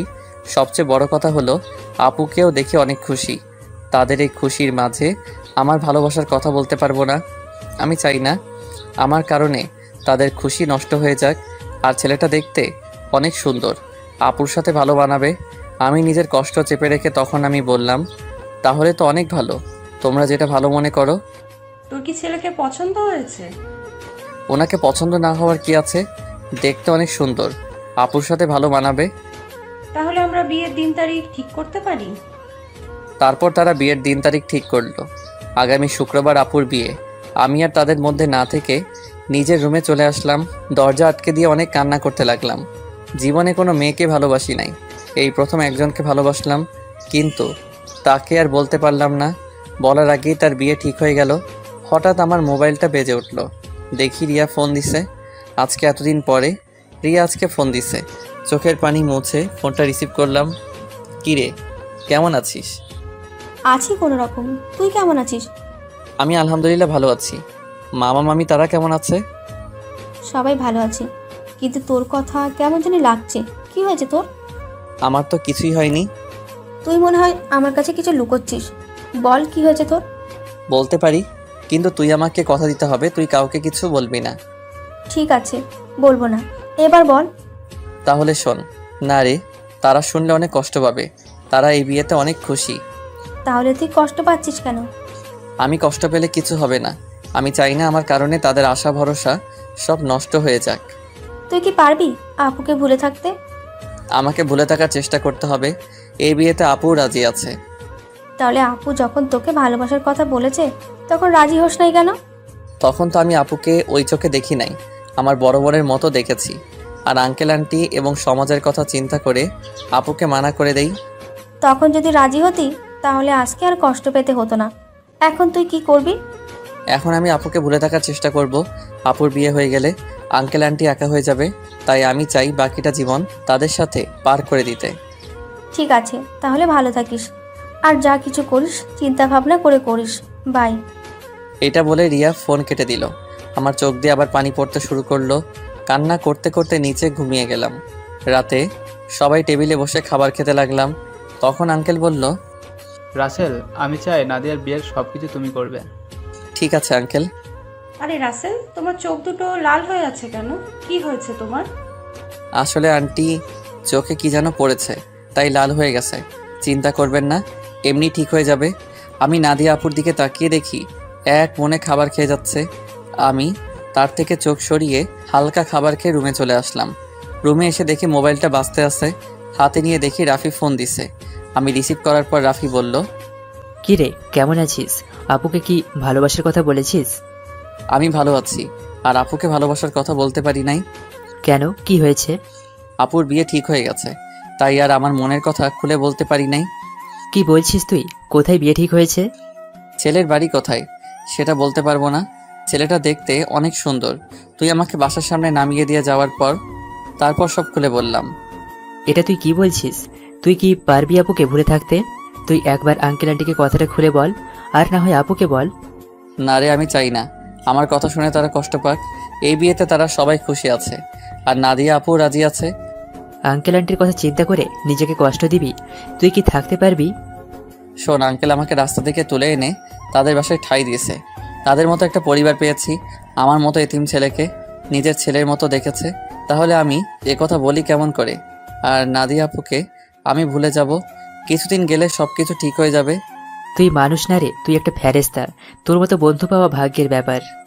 ঠিক আছে, ভালো থাকিস। কালকে থেকে বিয়ের সব কিছু আমাকে করতে হবে, আজকে আঙ্কেল বলেছে। ওকে, ভালো থাকিস, আল্লাহ হাফেজ। এটা বলে রাফি ফোন কেটে দিল। আমি নিজেকে যতই শক্ত রাখার চেষ্টা করি, কিন্তু আমি তা পারছি না। বারবার আপুর চেহারাটা চোখের সামনে ভেসে আসছে। আর কিছু না ভেবে ঘুমিয়ে পড়লাম। সকালে ঘুম থেকে উঠতে দেরি হয়ে গেছে। আজকে আমাকে কেউ ডাকতে আসে নাই, মনে হয় কাজে কামে বিজি সবাই। আমি বিছানা থেকে নেমে ওয়াশরুমে চলে গেলাম। ফ্রেশ হয়ে একটা জামা গায়ে দিয়ে নিচে আসলাম। নিচে এসে একজনকে দেখে আমি পুরো অবাক হয়ে গেলাম। এ আর কেউ নয়, আপুর সাথে যে ছেলের বিয়ে ঠিক হয়েছে সেই ছেলে। আমি এখনও ওনার নাম জানি না। আমাকে দেখে ডাক দিল, আসসালামু আলাইকুম দুলাভাই, কেমন আছেন? আলহামদুলিল্লাহ, ভালো আছি। তুমি কেমন আছো? আমিও ভালো আছি। দুলাভাই নামটা তো জানা হলো না, তা হঠাৎ বিয়ের আগে শ্বশুরবাড়িতে? আমার নাম রনি, নিজেদের অফিস দেখাশোনা করছি। আর আজকে নাদিয়াকে নিয়ে মার্কেটে যাব বিয়ের কেনাকাটা করতে। আমি চাই নাদিয়ার পছন্দ মতো সব কিছু কিনে দিতে। খুব ভালো। তা আপু কোথায়? নাদিয়া রেডি হয়ে আসছে, তুমিও আমাদের সাথে চলো। না দুলাভাই, আঙ্কেল আমাকে বিয়ের সব কিছুর দায়িত্ব দিছে। আমি নাস্তা করে বাইরে গিয়ে বিয়ের কার্ডের অর্ডার, ডেকোরেশন সব কিছু করে আসতে হবে। আমার হাতে অনেক কাজ, আপনি আপুকে নিয়ে যান। তোমার যখন কাজ আছে তাহলে তো আর জোর করা যাবে না। চলুন, নাস্তা করবেন? আমি বাসা থেকে করে এসেছি, তুমি করে নাও। ঠিক আছে বলে নাস্তার টেবিলে চলে আসলাম। খালা আমাকে নাস্তা দিয়ে গেল। হঠাৎ সিঁড়ির উপর চোখ গেল, দেখি আপু সুন্দরভাবে সেজে গুজে নিচে নামছে। আপুকে দেখতে অনেক সুন্দর লাগছে। আপু আমার দিকে তাকাতেই আমি চোখ সরিয়ে নিলাম। তারপর তারা দুজনে বাসা থেকে বেরিয়ে গেল। আমি হালকা নাস্তা করে বাসা থেকে বেরিয়ে রিক্সা নিয়ে রাফিদের বাসার সামনে চলে আসলাম। ভাড়া মিটিয়ে কলিং বেল চাপ দিলাম। কিছুক্ষণ পর রাফির আম্মু দরজা খুলে দিল। আসসালামু আলাইকুম আম্মু, কেমন আছো? কে তোর আম্মু? আমি তোর আম্মু না। আম্মু কাজে অনেক বিজি ছিলাম, তাই তোমার সাথে দেখা করতে পারি নাই। প্লিজ আম্মু, তুমি আমার উপর রাগ করে থেকো না। আম্মু আমাকে জড়িয়ে ধরে কপালে 2টা চুমু দিল। তারপর বলল, এতদিন পর তোর এই আম্মুর কথা মনে পড়েছে? সরি আম্মু, আমার ভুল হয়ে গেছে। আর কখনো এমন ভুল করব না। ঠিক আছে, এখন ভিতরে আয়। রাফি তার রুমে আছে, তুই ওর রুমে যা, আমি কফি পাঠিয়ে দিচ্ছি। ঠিক আছে আম্মু। আমি ভিতরে ঢুকে ওপরে রাফির রুমে যেতে লাগলাম। এবার আপনাদের বলি, রাফির আম্মু জানে আমার আব্বু আম্মু নেই, আমি একটা এতিম ছেলে। তখন রাফির আম্মু আমাকে বলে, কে বলেছে তোর আব্বু আম্মু নেই? আজকে আমি তোর আম্মু, এখন থেকে আমাকে আম্মু বলে ডাকবি। এখন আমার 2 ছেলে। এরপর থেকে রাফির আম্মুকে আমি আম্মু বলে রাখি। রাফির রুমে এসে দেখি রাফি বিছানায় শুয়ে মোবাইল টিপতে আছে। আমাকে দেখে উঠে বসলো। কিরে, তুই কখন আসলি? এই তো কিছুক্ষণ আগে। তা তুই আসবি, আমাকে তো বললি না। আমি তো এমনি আসি নাই, আপুর বিয়ের সব দায়িত্ব আঙ্কেল আমাকে দিছে। আমি তো একা একা সব কিছু করতে পারবো না, তাই তোকে নিয়ে সব কিছু করবো। নিজের ভালোবাসার মানুষের বিয়ের সব দায়িত্ব তুই পালন করবি? তোর কি একটু কষ্ট হচ্ছে না? কষ্ট হলে তো কিছুই করার নেই। আঙ্কেল আন্টির সুখের জন্য আমি সব কিছু করতে রাজি আছি। এখন তাড়াতাড়ি রেডি হয়ে নে, হাতে অনেক কাজ আছে। হ্যাঁ ঠিক আছে, তুই বস, আমি ফ্রেশ হয়ে আসছি। এই বলে রাফি ওয়াশরুমে ঢুকে ফ্রেশ হয়ে আসলো। আম্মু এসে আমাদের কফি দিয়ে গেল। দুজনে কফি খেয়ে আম্মুর থেকে বিদায় নিয়ে বাইরে চলে আসলাম। বাইক নিয়ে দুজনে বেরিয়ে পড়লাম। প্রথমে বিয়ের কার্ডের অর্ডার দিলাম, তারপর বাকি যে কাজ ছিল সব কিছুর কাজ সেরে বাসায় চলে আসলাম। রাফি আমাকে বাসার সামনে নামিয়ে দিয়ে চলে গেল। আমি বাসার ভিতরে ঢুকে কলিং বেল চাপ দেওয়ার পর খালা এসে দরজা খুলে দিল। সব কাজ শেষ করে আসতে সন্ধ্যা হয়ে গেছে। আমি আর বাহিরে দুপুরে খাবার খেলাম। ভিতরে ঢুকে দেখি আঙ্কেল আন্টি সোফায় বসে কফি খাচ্ছে আর কথা বলছে। আমাকে দেখে আঙ্কেল ডাক দিল। আমি গিয়ে তাদের পাশে বসলাম। রাসেল, সব কাজ কি শেষ? জি আঙ্কেল, কালকে সকালে ডেকোরেশনের সব লোক মালপত্র নিয়ে চলে আসবে, আর বিয়ের কার্ড কালকে বিকালে নিয়ে আসতে বলছে। ফুলের লোক গায়ে হলুদের দিন সকালে আসবে। ঠিক আছে, তুমি এখন রুমে গিয়ে ফ্রেশ হয়ে কিছুক্ষণ রেস্ট নাও, কালকে আবার কাজে লেগে পড়তে হবে। ঠিক আছে আঙ্কেল। এই বলে নিজের রুমে চলে আসলাম। ওয়াশরুমে ঢুকে ফ্রেশ হয়ে বিছানায় শুয়ে পড়লাম। রাতে খাবার খাওয়ার জন্য খালা ডেকে গেছে, তাই বিছানা থেকে উঠে নিচে চলে আসলাম। টেবিলের সামনে গিয়ে দেখি আঙ্কেল আন্টি আর আপু বসে আছে। আমি একটা চেয়ার টেনে বসলাম। আন্টি খাবার বেড়ে দিল। আপুর দিকে তাকিয়ে দেখি এক মনে খাবার খেয়ে যাচ্ছে। আমার দিকে একটা বার তাকালো না। আমি খাবার খেয়ে নিজের রুমে চলে আসলাম। তারপর বিছানায় শুয়ে পড়লাম। পরের দিন বিকালে বিয়ের কার্ড নিয়ে আসলাম। তখন আমি আঙ্কেলকে বললাম, আঙ্কেল বিয়ের কার্ডগুলো কি করব? তোমার বন্ধুবান্ধব কতজন আছে তাদের একটা করে দিয়ে আসো, আমি কিছু রাখছি, আর বাকিগুলো নাদিয়াকে দিয়ে আয়। আঙ্কেল আমার তেমন বন্ধু নেই, আমার একমাত্র বন্ধু শুধু রাফি এবং তার পরিবার। ঠিক আছে, তাদের বিয়ের কার্ড দিয়ে এসো, আমি কিছু রাখছি, বাকিগুলো নাদিয়াকে দিয়ে আয়। আঙ্কেল কিছু কার্ড রাখলো, বাকিগুলো নিয়ে আপুর রুমের সামনে গেলাম। বাহির থেকে বললাম, আপু ভিতরে আসতে পারি? আয়। আমি ভিতরে ঢুকে দেখি আপু বিছানায় বসে আছে, কিন্তু অবাক করার বিষয় হলো আপুর চোখ দুটো লাল হয়ে আছে। আমাকে দেখে বলল, কেন এসেছিস? আসলে আপু, আঙ্কেল বলেছে বিয়ের কার্ডগুলো তোমাকে দিতে, তোমার বন্ধু বান্ধবকে দেওয়ার জন্য। ঠিক আছে, রেখে যা। আমি বিছানার উপরে কার্ডগুলো রেখে যেই না রুম থেকে বেরিয়ে যাব, তখন আপু আমাকে পিছন থেকে জড়িয়ে ধরে কান্না করে দিল। আমি আপুকে আমার দিকে ঘুরিয়ে বললাম, আপু তুমি কান্না করছো কেন? তুই কি মানুষ নাকি অন্য কিছু? আপু হঠাৎ এই কথা বললে কেন? আমাকে রিয়া ফোন করে সব বলে দিছে। তুই আমাকে ভালোবাসার কথা বললি না কেন? আমি তোমাকে যেদিন বলতে যাব সেদিন দেখি তোমাকে ছেলেপক্ষ দেখতে এসেছে, তাই আর বলি নাই। তুই তো আমাকে একটাবার বলে দেখতি, তোকে আমি এখনো অনেক ভালোবাসি। সেটা আর কখনো সম্ভব না। তোমার বিয়ে ঠিক হয়ে গেছে, এই বিয়েতে আঙ্কেল আন্টি অনেক খুশি। আমি চাই না তাদের মনে কষ্ট দিতে, এছাড়া আমার কোনো উপায় নেই। ঠিক আছে, তুই যখন মা বাবার সুখের কথা চিন্তা করে আমাকে বিয়ে করবি না, তাহলে আমি রনিকে বিয়ে করব, কিন্তু কখনো রনিকে স্বামীর অধিকার দিব না। আমি তোকে ভালোবাসি আর সারা জীবন বেঁচে যাব। আপু তুমি এমন পাগলামি করো না, আমাকে তুমি ভুলে যাও। নিজের বাবা মার কথা একটাবার চিন্তা করো, তোমার বিয়েতে তারা অনেক খুশি। তুই আমার রুম থেকে বেরিয়ে যা। যে ছেলে নিজের ভালোবাসার মানুষকে অন্য ছেলের হাতে তুলে দিতে রাজি আছে, সে কখনো কাউকে ভালোবাসতে পারে না। আমি আর কোনো কথা না বলে নিজের রুমে চলে আসলাম। নিজের চোখ দিয়ে 2 ফোঁটা পানি পড়ে গেল। আপু আমি তোমাকে অনেক ভালোবাসি। তুমি যদি আমার জায়গায় হতে তাহলে তুমি তাই করতে। আমার কিছু করার নেই। দেখতে দেখতে বিয়ের দিন চলে এসেছে। আপুর বিয়েতে সবাই এসেছে। আজকে আপুর গায়ে হলুদ। আপুকে স্টেজে আনা হয়েছে। এক এক করে সবাই আপুকে হলুদ লাগাতে লাগলো। আমি একটু দূরে দাঁড়িয়ে দাঁড়িয়ে দেখতে লাগলাম। হলুদ শাড়িতে আপুকে অনেক সুন্দর লাগছে, যেন একটা পরী সামনে বসে আছে। রিয়া আমার সামনে এসে বলল, কি রে, এখানে দাঁড়িয়ে আছিস কেন? এমনি দাঁড়িয়ে আছি। তুই কি মনে করেছিস আমি কিছু বুঝি না? এখনো সময় আছে, তুই মামা মামিকে সব কিছু খুলে বল। না রে, আমি চাই না তাদের মনে কষ্ট দিতে। তোর কি কষ্ট হচ্ছে না? আমি চুপ হয়ে গেলাম। মনে মনে বললাম, আমার ভিতরটা ফেটে যাচ্ছে, কিন্তু আমি এখন কি করব? আমাকে চুপ থাকতে দেখে রিয়া আবার বলল, কি রে, কথা বলছিস না কেন? আমার ভালো লাগছে না, তুই আমাকে একটু একা থাকতে দে। রিয়া আর কোনো কথা না বলে চলে গেল। হঠাৎ আঙ্কেল আমার সামনে এসে বলল, কি ব্যাপার রাসেল, তুমি এখানে দাঁড়িয়ে আছো কেন? যাও নাদিয়াকে হলুদ লাগিয়ে আসো। যাচ্ছি আঙ্কেল বলে স্টেজে উঠে নাদিয়া আপুর সাথে বসলাম। আপু আমার দিকে করুণ চোখে তাকালো। আমি একটু হলুদ আপুর গালে লাগিয়ে দিলাম, তারপর মিষ্টি আপুর মুখের সামনে ধরলাম, কিন্তু আপু খাচ্ছে না, আমার দিকে তাকিয়ে আছে। তখন আন্টি বলল, কিরে নাদিয়া, রাসেল তোর মুখের সামনে মিষ্টি ধরে রাখছে, তুই খাস না কেন? আন্টির কথা শুনে আপু হালকা একটু মিষ্টি খেলো। তারপর আপু আমাকে একটু মিষ্টি খাইয়ে দিল। আমি আর বসে না থেকে ছাদে চলে গেলাম। অনেক কষ্টে আপুর সামনে চোখের পানি আটকে রেখেছি। ছাদের কিনারে দাঁড়িয়ে কান্না করতে লাগলাম। আজকে রাতটা পার হলে কালকে আপুর বিয়ে হয়ে যাবে। নিজের চোখের সামনে কিভাবে দেখবো আপুর বিয়ে? আমার চোখের পানি কোনো বাধা মানছে না, অঝোর ধারায় পানি পড়তে লাগলো। ছাদে কতক্ষণ ছিলাম বলতে পারবো না। আমার একটা জিনিস কিছুতেই মাথায় ঢুকছে না। রাফিকে আজকে গায়ে হলুদ দিয়ে দেখলামও না। ও কোথায়?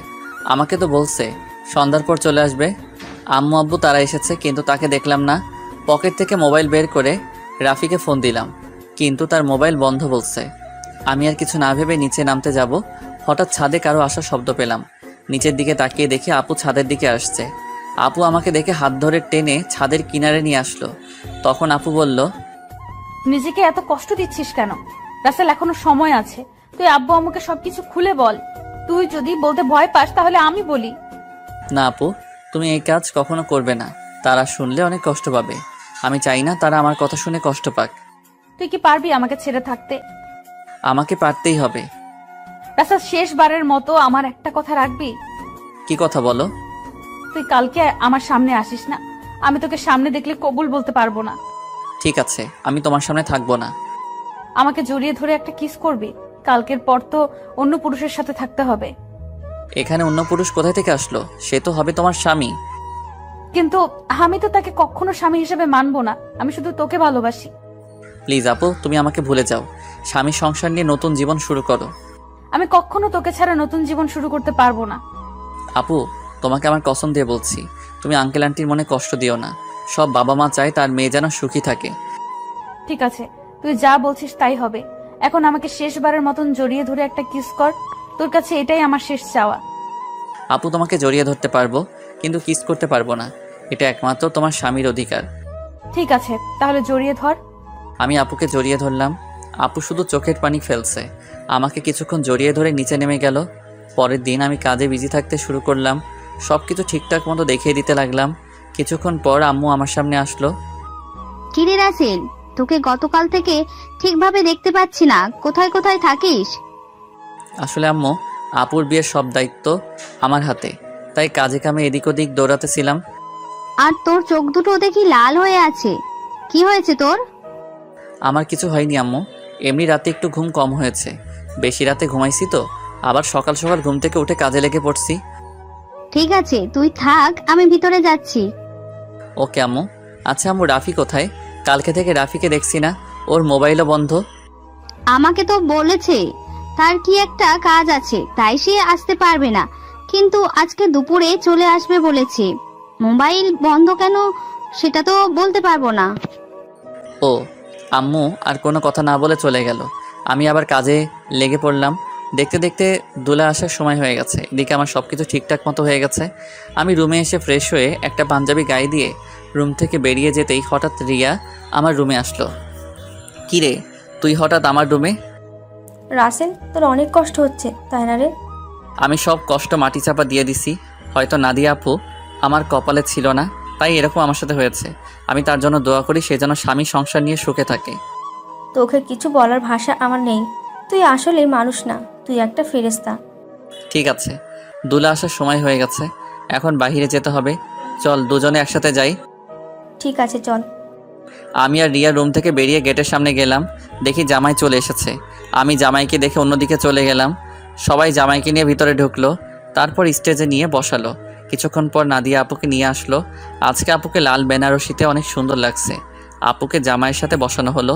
তারপর চারদিকে তাকাতে লাগলো, হয়তো আমাকে খুঁজতে আসে, কিন্তু আমি লুকিয়ে লুকিয়ে তাকে দেখছি। কিছুক্ষণ পর কাজী এসে বিয়ে পড়াতে লাগলো। যখন নাদিয়া আপুকে কবুল বলতে বলল, তখন আপু চুপ করে আছে। সবাই আপুকে বলছে কবুল বলার জন্য, কিন্তু আপু বলছে না। যেই না আপু সবার জোড়াজড়িতে কবুল বলতে যাবে, তখন হঠাৎ রাফি কোথা থেকে এসে বলল, এই বিয়ে বন্ধ করুন। কি হয়েছে রাফি, তুমি বিয়ে বন্ধ করতে বলছো কেন? আপনারা যার সাথে আপুকে বিয়ে দিচ্ছেন তার সম্বন্ধে ভালো করে খোঁজ খবর নিয়েছেন? কি বলতে চাও তুমি? সবাই তো বলছে ছেলে ভালো। এই ছেলে ভালো না, ও একটা মেয়েকে বিয়ে করবে বলে তার সব কিছু কেড়ে নিয়ে গেছে। তোমার কাছে কি প্রমাণ আছে যে রনি খারাপ ছেলে? আমি জানতাম আপনারা এটাই বলবেন, তাই তো ওই মেয়েকে সাথে করে নিয়ে এসেছি। কোথায় আপু, সামনে আসো। রাফির কথা শুনে একটা মেয়ে সবার সামনে আসলো। মেয়েটাকে দেখে রনির চোখ বড় বড় হয়ে গেল। তখন রাফি বলল, বোন, তুমি সবার কাছে সত্যিটা খুলে বলো। আমার নাম মিম। রনি আর আমার 1 বছরের রিলেশন। সে আমাকে বিয়ে করবে বলে আমার সব কিছু কেড়ে নিয়ে গেছে। কিছুদিন আগে সে আমাকে বলে তাকে ভুলে যেতে। তার নাকি অন্য জায়গায় বিয়ে ঠিক হয়ে গেছে। আমার সাথে নাকি প্রেমের অভিনয় করেছে। আমার ছেলে যে তোমার সাথে খারাপ কিছু করেছে তার কি প্রমাণ আছে? আমার মোবাইলে আমার আর রনির একসাথে ছবি আছে এবং কিছু নেগেটিভ ছবিও আছে, চাইলে দেখতে পারেন। বলে মোবাইলটা রনির বাবার হাতে দিল। তখন রনির আব্বু বলল, আমি তোমাদের দুজনের ছবি শুধু দেখেছি, আর ওগুলো দেখতে চাই না। রহমান সাহেব, আপনি আমাকে ক্ষমা করে দিন। আমি জানতাম না আমার ছেলে এত খারাপ। যদি জানতাম তাহলে কখনো আপনার মেয়ের জন্য বিয়ের প্রস্তাব নিয়ে আসতাম না। আমি আজকে ওদের দুজনকে বিয়ে দিব। পারলে আমাকে মাফ করে দিবেন। এই বলে রনির বাবা মিম এবং রনিকে নিয়ে তারা বাসা থেকে বেরিয়ে গেল। সবাই এখন চিন্তা করছে নাদিয়ার কি হবে। তখন আঙ্কেল বলল, এখন আমার মেয়েটার কি হবে? এখন ওকে কে বিয়ে করবে? তখন রাফিয়া রিয়া আঙ্কেলের সামনে গিয়ে বলল, আঙ্কেল, আপনি কোনো চিন্তা করবেন না, আপুর বিয়ে আজকে এবং এখনই হবে। তুমি কি বলছো রাফি আমার মেয়েকে বিয়ে করবে? মামি, ছেলে আমাদের এবং আপনাদের সবার পরিচিত। আমি তোর কথা কিছুই বুঝলাম না। তুই কার কথা বলছিস রিয়া? সে আর কেউ নয়, আমি রাসেলের কথা বলছি। রাসেল আর নাদিয়া আপু দুজনকে পাগলের মতো ভালোবাসে। শুধু আপনাদের সুখের কথা চিন্তা করে নিজের ভালোবাসা কোরবানি দিতে চেয়েছে। মামা, তুমি ওকে রাস্তা থেকে তুলে এনে নিজের বাসায় ঠাঁই দিচ্ছ, তাই তোমাদের নুন খেয়ে তোমাদের মনে কষ্ট দিতে চাইনি। আমি আপনাকে সব কিছু খুলে বলি। আঙ্কেল রাফির কথা শুনে আমার সামনে এসে ঠাস ঠাস করে একটা থাপ্পড় মেরে বলতে লাগলো, নিজেকে খুব মহান মনে করছিস তাই না? আমি কি কখনো তোর চাওয়া পাওয়া অপূর্ণ রেখেছি? তোকে আমি বাইরের ছেলে মনে করেছি? তুই কেন এমন করছিস? আমি তোমাদের সাথে প্রতারণা করতে পারবো না। আমি আপনাদের দুজনকে সবসময় নিজের মা বাবার মতো দেখে এসেছি। আমি একটা এতিম ছেলেকে ঠাঁই দিয়ে নতুন জীবন দিয়েছেন। আমি কি করে আপনাদের মনে কষ্ট দেই? আরে আমি তোকে কখনো অন্যভাবে দেখিনি, আমি তোকে নিজের ছেলের মতো জানি। তুই আমাদের কাছে একটাবার বলে দেখতি, আমি কখনো মানা করতাম না। এটা শুনে আমি তো আরও খুশি হয়েছি। আচ্ছা তোর কথা বাদ দিলাম, নাদিয়া তো আমাদের খুলে বলতে পারতি। আমি তোমাদের সবকিছু খুলে বলতে চেয়েছি, কিন্তু রাসেল আমাকে মানা করছে, আবার আমাকে কসম দিছে। ঠিক আছে, এখন সব বাদ। এখন রাফি, তুমি রাসেলকে তৈরি করে নিয়ে আসো। ঠিক আছে আঙ্কেল। এই বলে রাফি আমাকে নিয়ে উপরে চলে আসলো। আমি সাথে সাথে রাফিকে জড়িয়ে ধরে কান্না করে দিলাম। তারপর বললাম, কিরে কেমনে কি? আমার পাঠক পাঠিকারা তো কিছুই বুঝতে পারছে না, একটু সবাইকে খুলে বল। ঠিক আছে, বলছি। আমি গতকাল দুপুরে মার্কেটে যাচ্ছিলাম আপুর বিয়ের উপহার কিনতে। তখন হঠাৎ দেখি একটা মেয়ে রনির মতো একটা ছেলের সাথে কথা বলছে। হঠাৎ ছেলেটা মেয়েটাকে ঠাস করে 2টা থাপ্পড় মেরে চলে যায়। ছেলেটা যে সময় গাড়িতে উঠবে তখন তার চেহারা দেখে অবাক হয়ে যায়, কারণ সে ছিল রনি ভাই। আমি আর দাঁড়িয়ে না থেকে মেয়েটার কাছে গেলাম। তখন তাকে জিজ্ঞেস করি, ওই ছেলেটার সাথে তোমার কি সম্পর্ক? তারপর মেয়েটি সব খুলে বলে। তুই মিমের সব কথা শুনে কি বলছিস? আমি ওর কথা শুনে তাকে নিয়ে বাসায় চলে আসলাম। আব্বু আম্মুকে বললাম, আমার বন্ধু, তোমরা সবাই বিয়ে বাড়িতে চলে যাও, আমি বিয়ের দিন যাব। আমার বন্ধুর সাথে আমার কিছু কাজ আছে। আব্বু আম্মু পরে কিছু বলে নাই? মানে একটা মেয়ের সাথে তোর কি কাজ?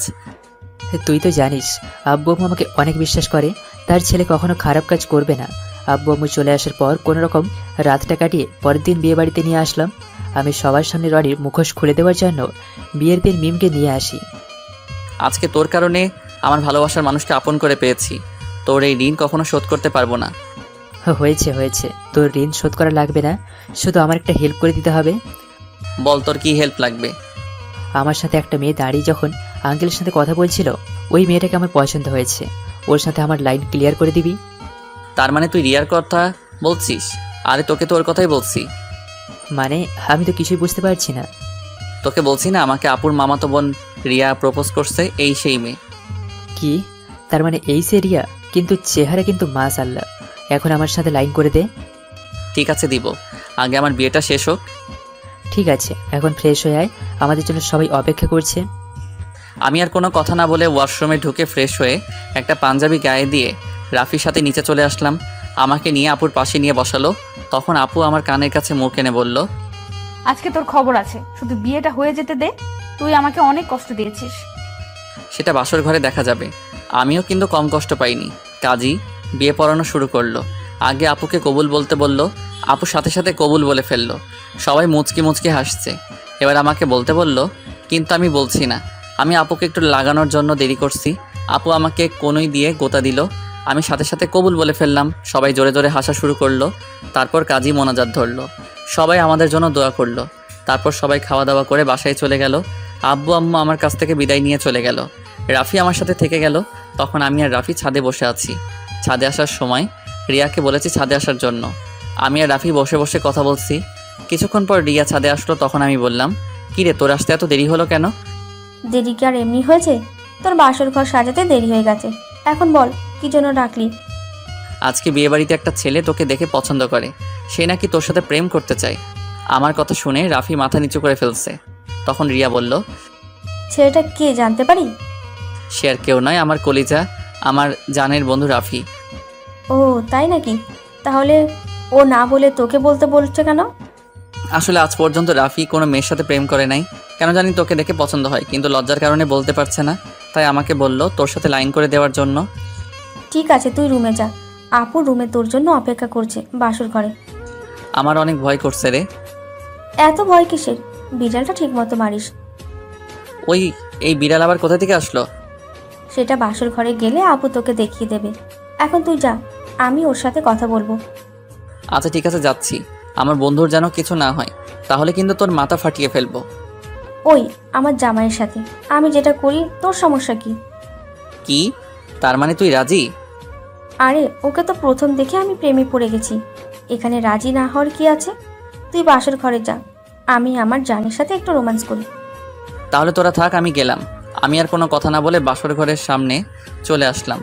দোয়া দরুদ পরে আস্তে আস্তে রুমে ঢুকলাম। তারপর দরজা বন্ধ করে দিলাম। দরজা বন্ধ করে বিছানার দিকে তাকিয়ে যেটা দেখলাম, সেটা দেখে আমি পুরো অবাক হয়ে গেলাম। দেখি নাদিয়া আপু একটা লাঠি নিয়ে বিছানায় বসে আছে। আমি আপুর সামনে গেলাম। তখন আমি বললাম, আপু তুমি লাঠি নিয়ে বসে আছো কেন? ঠাস করে একটা বাড়ি মেরে দিল। তখন আমি বললাম, তুমি আমাকে মারলে কেন? প্রথমে আপু বললি কেন? আপুকে আপু বলবো না তো কি বলবো? আবার ঠাস করে আরেকটা বাড়ি মারলো। তখন নাদিয়া বলল, আর একবার যদি আপু বলে ডাকিস তাহলে তোর মাথা ফাটিয়ে দেব। এখন থেকে আমার নাম এবং তুমি করে বলবি। তুমি করে তো সব সময় বলি, কিন্তু নাম ধরে কিভাবে বলবো? তুমি তো আমার থেকে বড়। কারণ এখন আমি তোর স্ত্রী, আমাকে নাম ধরে ডাকবি। ঠিক আছে, এখন থেকে নাম ধরে ডাকবো। তো এতক্ষণ কোথায় ছিলি? তোর আসতে এত লেট হলো কেন? আগে বলো, তুমি আমাকে তুই করে বলছো কেন? আমি তোমার স্বামী, আমাকে তুমি করে বলবে। ঠিক আছে বলবো, এখন বল আসতে দেরি হলো কেন? তাহলে শোনো। তারপর রাফি আর রিয়ার কথা খুলে বললাম। সেটা তো খুশির খবর। আজকে রাফির জন্য তোমাকে আমি আপন করে পেয়েছি। ও না থাকলে এতক্ষণে আমাকে বাসর ঘরে রনি থাকতো। ঠিকই বলছো। ওর মতো বন্ধু পাওয়া ভাগ্যের ব্যাপার। ঠিক আছে, এখন অজু করে আসো, 2 রাকাত নফল নামাজ আদায় করতে হবে। করব। আগে আমাকে একটা কথার উত্তর দাও। বিয়ের আগে তোমাকে দেখেছি সবসময় কার সাথে যেন হেসে হেসে কথা বলতে। তুমি কার সাথে কথা বলতে? নাদিয়া আমার কথা শুনে হাসতে হাসতে বলল, আরে পাগল, এটা আমি অভিনয় করছি। আমি তোমার সামনে মোবাইল নিয়ে অন্য ছেলের সাথে কথা বলার অভিনয় করছি এবং তোমাকে এড়িয়ে চলছি। তুই এগুলো সহ্য করতে না পেরে জানো আমাকে ভালোবাসার কথা বলিস, কিন্তু হাদারাম তুমি আমাকে কখনো বলো নাই। কিছুদিন দেখার পর যখন তোমার রিয়াকশন দেখলাম না, তারপর ওই ছেলেকে বিয়ে করতে রাজি হয়ে যাই। তারপর কি হলো তুমি তো জানো। আমারটা আর কি শুনবে? সব তো তুমি জানতে পেরেছো। এখন চলো দুজনে অজু করে আসি। ঠিক আছে। আমি আর নাদিয়া ওয়াশরুমে ঢুকে অজু করে 2 রাকাত নফল নামাজ আদায় করে খাটে গিয়ে বসলাম। তখন নাদিয়া বলল, আজকে তোমার ভালোবাসা দিয়ে আমার সব কষ্ট দূর করে দাও। তোমার কষ্ট দূর করলে আমার কষ্টগুলো দূর করবে কে? আমিও তোমার সব কষ্ট দূর করে দেব।